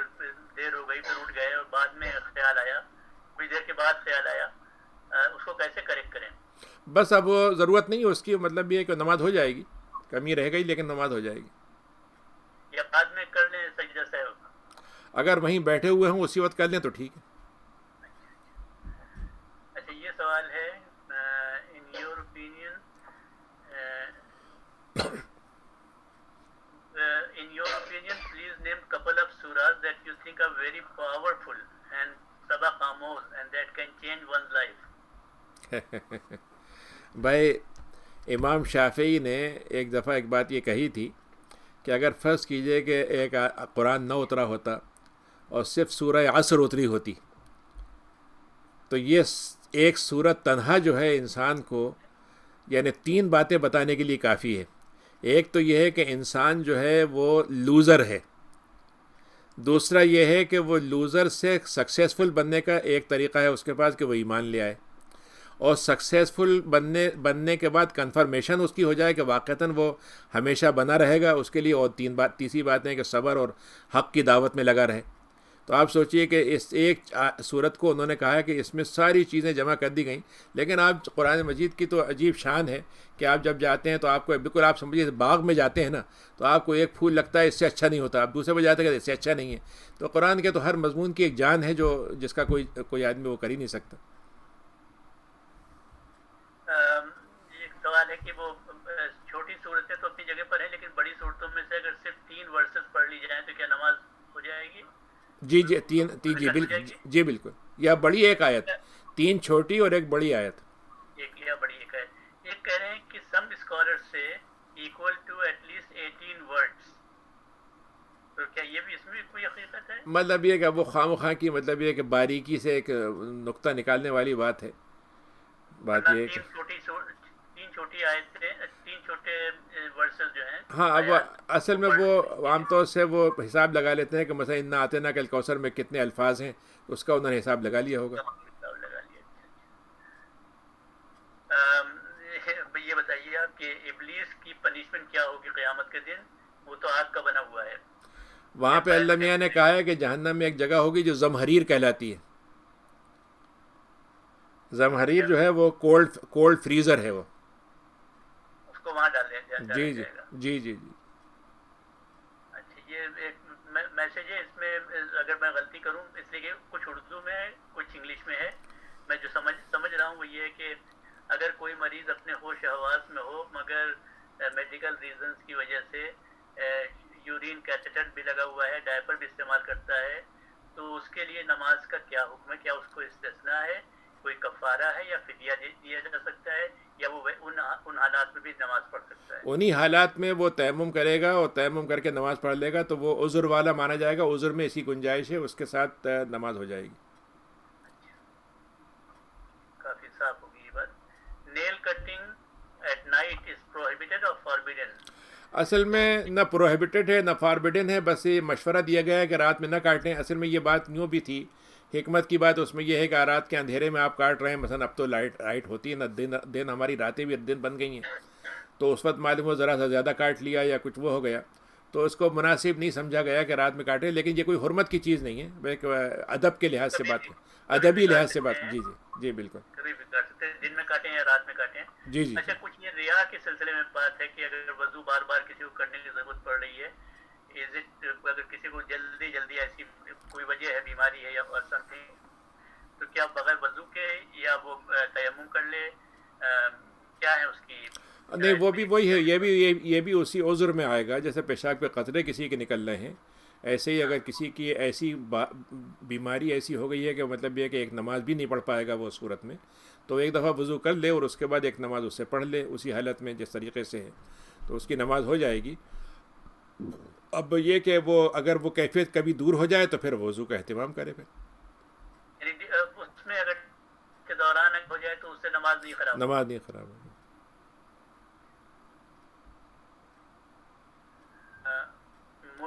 یہ ایک انفارمیشن کے لیے سب لوگوں کے کہ مسلم ویلفیئر فوڈ بینک کلیکٹ زکات and they cater approximately 95% Muslim need. Some دوسرے جو ہیں وہ نان مسلم یہ 95% جو ان کے ریسیپینٹ ہیں وہ تو مسلمان ہیں, 5% جو ہیں وہ نان مسلم ہیں, تو کیا ان کو زکوٰۃ دی جا سکتی ہے؟ جی ہاں دے سکتے ہیں. 5% یہ دی جا سکتی ہے. جی جی جی جی بالکل. میسج آف, یہ ذرا سا بس اس کو ایکسپلین کر دیجیے گا. Message of every messenger was rejected by its nation. Why was the message incomprehensible اور what was it impractical, unnatural? کیوں, کیا وجہ تھی, کیا اس میں کوئی کمی تو نہیں رہ گئی تھی جس کی وجہ سے ان کی امتوں نے نہیں مانی اس بات؟ دیکھیے اصل میں بات یہ ہوتی ہے کہ انسان جو ہے جب دنیا میں آتا ہے تو ایک تو دنیا کے اندر وہ مادی پیمانے اس کے نزدیک زیادہ اہم ہو جاتے ہیں اور نفع نقصان کو دیکھنے لگتا ہے. دوسرے یہ کہ اس کو دنیا میں کچھ مقام بن چکا ہوتا ہے اس کا, تو وہ سمجھتا ہے اگر میں نے ایمان قبول کر لیا تو یہ میرے مقام چھن جائیں گے. جیسے کہ فرعون نے کہا کہ ہماری زمین ہم سے چھین لو گے. تو اب اس میں ہوتا کیا ہے کہ وہ اپنے جو اس کے اپنے مفادات ہوتے ہیں وہ اس کو رکاوٹ بن جاتے ہیں اس کے لیے. لیکن جو لوگ ایمان لاتے ہیں وہ ظاہر ہے کہ دنیا میں آپ دیکھ لیجئے ان کو تکلیفیں بھی ہوتی ہیں, بہت سی چیزوں کو کھونا پڑتا ہے انہیں, لیکن اس کے باوجود وہ ایمان پہ قائم رہتے ہیں. تو اگر ایمان کا مسئلہ یہ ہے کہ وہ آدمی کو کنونس نہیں کر سکتا ہے یا ایمان اس میں اٹریکشن نہیں رکھتا ہے, ایمان کے اندر اٹریکشن نہیں ہے, تو سوال یہ پھر کسی ایک کو بھی ایمان نہیں لانا چاہیے تھا. بھائی دیکھیں نا, اگر فرض کیے ایک ڈاکٹر ہو, اس کے بارے میں یہ پتہ چل جائے کہ اس کے بعد 50 آدمی گئے تھے اور سارے کے سارے لوگ جو ہے بیمار ہو کے آ گئے, تو 51واں آدمی جو ہے اس کے بعد نہیں جائے گا. وہ کہے گا نہیں صاحب یہ تو آدمی بیکال ہے. لیکن اگر فرض کیجئے ایک آدمی ہے جس نے علاج کیا اور 25 آدمی اس کے علاج سے ٹھیک ہو گئے لیکن 2-3 کی طبیعت خراب ہو گئی, تو ایک آدمی یہ کہے گا بھائی مسئلہ یہ کہ ڈاکٹر میں خرابی نہیں ہے بلکہ کچھ اور مسئلہ ہوا ہے اس میں, یا تو دوا آپ کو اثر نہیں کیا یا آپ نے ٹھیک سے استعمال نہیں کی. تو مسئلہ اصل میں یہ ہے کہ اللہ تعالیٰ کی ناکامی نہیں ہے کہ حق اصل بات یہ ہے کہ اللہ تعالیٰ یہ کہہ رہا ہے میں تمہیں آزادی دیتا ہوں, تم چاہو تو حق کو استعمال کرو چاہے نہ کرو. شیطان یہ کہتا ہے کہ میں آپ کے زیادہ تر لوگوں کو بھٹکا دوں گا, اور واقعتاً وہ یہ کام کر رہا ہے اور ہم بھی تیار ہیں اس کو بات کو سننے کے لیے. ہم یہ ثابت کر رہے ہیں کہ ہم حق کو جو ہے چونکہ وہ ہم سے ایک طرح سے درخواست کر رہا ہے کہ مان لو, تو ہم اس کے آگے جھکنے کو تیار نہیں. ہم ایک ڈنڈے والے حاکم کے آگے چاہے بدماش ترین ہو اس کو ہم جن لیں گے. اللہ تعالیٰ نے قرآن مجید میں نوح کے ذریعے سے یہ کہلوایا ہے کہ میری بات تو انہوں نے نہیں مانی جبکہ میں ان کی خیر خواہی کے لیے بتا رہا تھا, لیکن انہوں نے کس کی بات مان لی؟ وَاتَّبَعُوا مَن لَّمْ يَزِدْهُ مَالُهُ وَوَلَدُهُ إِلَّا خَسَارًا.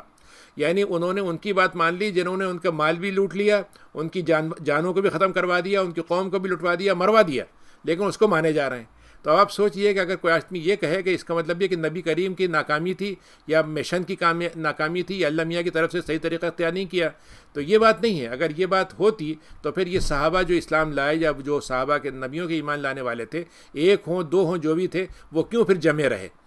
تو مسئلہ انسان کی خرابی کا ہے نہ کہ مشن کی کمزوری کا. نہیں, ایسے بھی انبیاء آئے ہوں گے جن کی امتوں نے قبول بھی کر لیا ہوگا ان کو, شاید ان کا تذکرہ یقیناً ایسے ہیں. مطلب یہ کہ اب جیسے یوسف علیہ السلام تھے, جب وہ وہاں پہ حکومت کی انہوں نے, تو اس کے بعد ان کی بڑی تعداد وہاں پہ مسلمان بھی ہو گئی تھی ان کی.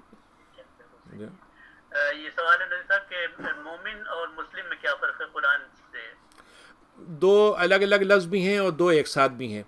اگر کسی موقع پر اللہ تعالیٰ ایمان کا لفظ استعمال کرتا ہے پھر وہیں اسلام کا, تو اس کا مطلب دونوں ایک ہی جیسے ہیں, لیکن الگ الگ استعمال کرتا ہے تو اس کا مطلب ہے کہ ایمان جو ہے وہ ایک انٹرنل چیز کا نام ہے, یعنی دل کے اندر جو میں اللہ پر ایمان رکھتا ہوں جو کسی کو نہیں دکھتا, اور جس کے ارکان وہی ہیں جو 5 ارکان ہیں کہ اللہ پر, فرشتوں پر, کتابوں پر, اس پر ایمان لانا, تو یہ دل کا عمل ہے. اور اسلام جو ہے وہ میری وہ زندگی کے اعمال ہیں جو سب کے سامنے ہے. میں نماز پڑھ رہا ہوں, روزہ, مطلب یہ کہ جو کام کر رہا ہوں وہ دکھ رہے ہیں. تو بعض دفعہ اسلام جو ہوتا ہے وہ گویا دین کا وہ حصہ ہے جو نظر آتا ہے, اور ایمان وہ جو نظر نہیں آتا. لیکن بنیادی طور پر اللہ تعالیٰ جب مومنین اور مسلمین ایک ساتھ کہتا ہے, دونوں کا ایک بھی مطلب ہو سکتا ہے. باقی یہ کہ ایمان پہلے ہوگا, اسلام بعد میں ہوگا. یعنی ایمان سے پہلے اسلام ہو, مثلا میں نمازیں پڑھنا شروع کر دوں اور ایمان قبول نہ کروں تو وہ نمازیں بیکار ہوں گی. تو ایمان سب سے پہلے ہوگا اور اسلام اس کے ساتھ ہوگا. سر یہ کہہ رہے ہیں کہ کیا کاٹن کے ساکس کے اوپر مسا جائز ہے, اس لیے کہ ان کے کچھ لوگوں کا خیال یہ ہے کہ صرف لیدر کے ساکس کے اوپر جائز ہے. جی ہاں, یہ کہ مطلب یہ کہ ہمارے ہاں ہندوستان پاکستان میں یہ سمجھا جاتا ہے کہ صرف چمڑے کے ہونے چاہیے, اور اگر ہوں تو اچھی بات ہے, اس میں کوئی مسئلہ نہیں ہے. لیکن جو حدیثیں ہیں اس کے لحاظ سے یہ معلوم ہوتا ہے کہ اس میں آپ نے ایسے مزے پہ بھی مسا کیا ہے جو چمڑے کا نہیں تھا, تو اور امام شافعی وغیرہ کی رائے کے مطابق اس میں کر سکتے ہیں, تو اس لیے کیا جا سکتا ہے. یہاں کے جو حالات ہیں بعض دفعہ کچھ ایسی مجبوری بن جاتی ہے کہ آپ وضو کر نہیں سکتے، مثلا پیر واش بیسن میں ڈالتے ہیں تو پریشانی ہوتی ہے، اور نماز چھوڑتے ہیں تو وہ اور برا کام ہوتا ہے. تو اس کے مقابلے اچھا پہ موسم کے لحاظ سے ہر وقت آپ ظاہر ہے بغیر موزے کے نہیں رہ سکتے، تو اس لحاظ سے یعنی یہاں کے لحاظ سے میں تو یہ سمجھتا ہوں کہ کر سکتے ہیں. جیلیٹن جب دواؤں کی صورت میں ہو، کسی جیسے ایڈول کے اوپر، بایوٹین ایڈول کے اوپر شاید جیلیٹن ہوتی ہے، تو کیا وہ حلال ہے؟ جیلاٹن اگر ایسے جانور کی ہے جو حلال جانور ہے، چاہے ذبح نہ ہوا ہو تو اس کی صحیح ہوگی، لیکن اگر وہ سور کا ہو تو پھر وہ صحیح نہیں ہے. تو یہ تو نہیں پتہ کر سکتے دوا کے اوپر کون دوا والے بتا دیتے ہیں، اگر ان سے پوچھیں تو بتا دیں گے آپ کو کہ اس پہ کون سی ہے، سورس بتاتے ہیں وہ. اچھا بتا دیتے ہیں. السلام علیکم. جی وعلیکم السلام. میرا کوشچن یہ تھا کہ یہ جادو کا بھی آج جو ذکر ہوا تھا، تو جادو آج کل بھی ہوتا ہے، لوگ کرتے ہیں جادو، یا ہو سکتا ہے آج کل جادو؟ اب اللہ تعالیٰ نے تو قرآن مجید میں ذکر کیا ہے اس کا جادو کا، کہ اس نے جادو کیا. حالانکہ اللہ تعالیٰ نے یہ بھی کہا کہ جادو سے کوئی بھلا کام نہیں ہوتا، لا یفلح الساحر، جادوگر اچھا کام نہیں کرتا. تو اور قرآن میں اللہ نے موسیٰ مطلب حضرت سلیمان کا ذکر کیا کہ ان کے زمانے میں جادو سیکھتے تھے. تو یہ معلوم ہوتا ہے کہ جیسے آدم علیہ السلام کو ایک درخت سے کہا گیا کہ اس قریب مت جانا، تو اللہ تعالیٰ نے ایک ایسی طاقت پیدا کی ہے جس کو آپ کہہ لیجئے کہ مثلا کوئی خفیہ طاقت دنیا کے اندر موجود ہے وہ، لیکن اللہ نے کہا کہ اس کو حاصل مت کرو.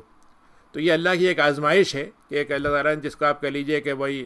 وشس قسم کی کوئی چیز ہے، بہت ہی مطلب یہ کہ جیسے وہ ہوتی ہے کہ مطلب یہ کہ جسے آپ کہیں کہ گندی چیز کہہ لیجئے، جو بھی کہہ لیجئے، لیکن ایک طاقت ہے، لیکن اس کو کہا گیا کہ تم اس کو استعمال نہیں کرو. میرا اس کا فالو اپ کوشچن یہ ہے کہ اگر کوئی آپ پر جادو کر، مطلب اگر کوئی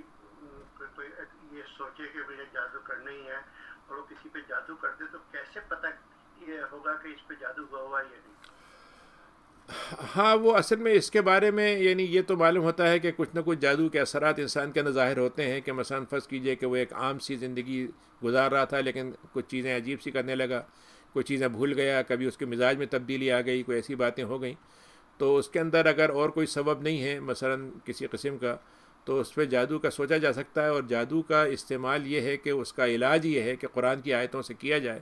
تو آپ نے کچھ حدیثیں ملتی ہیں جس میں آپ نے یہ فرمایا ہے کہ فلاں فلاں آیتیں پڑھ لو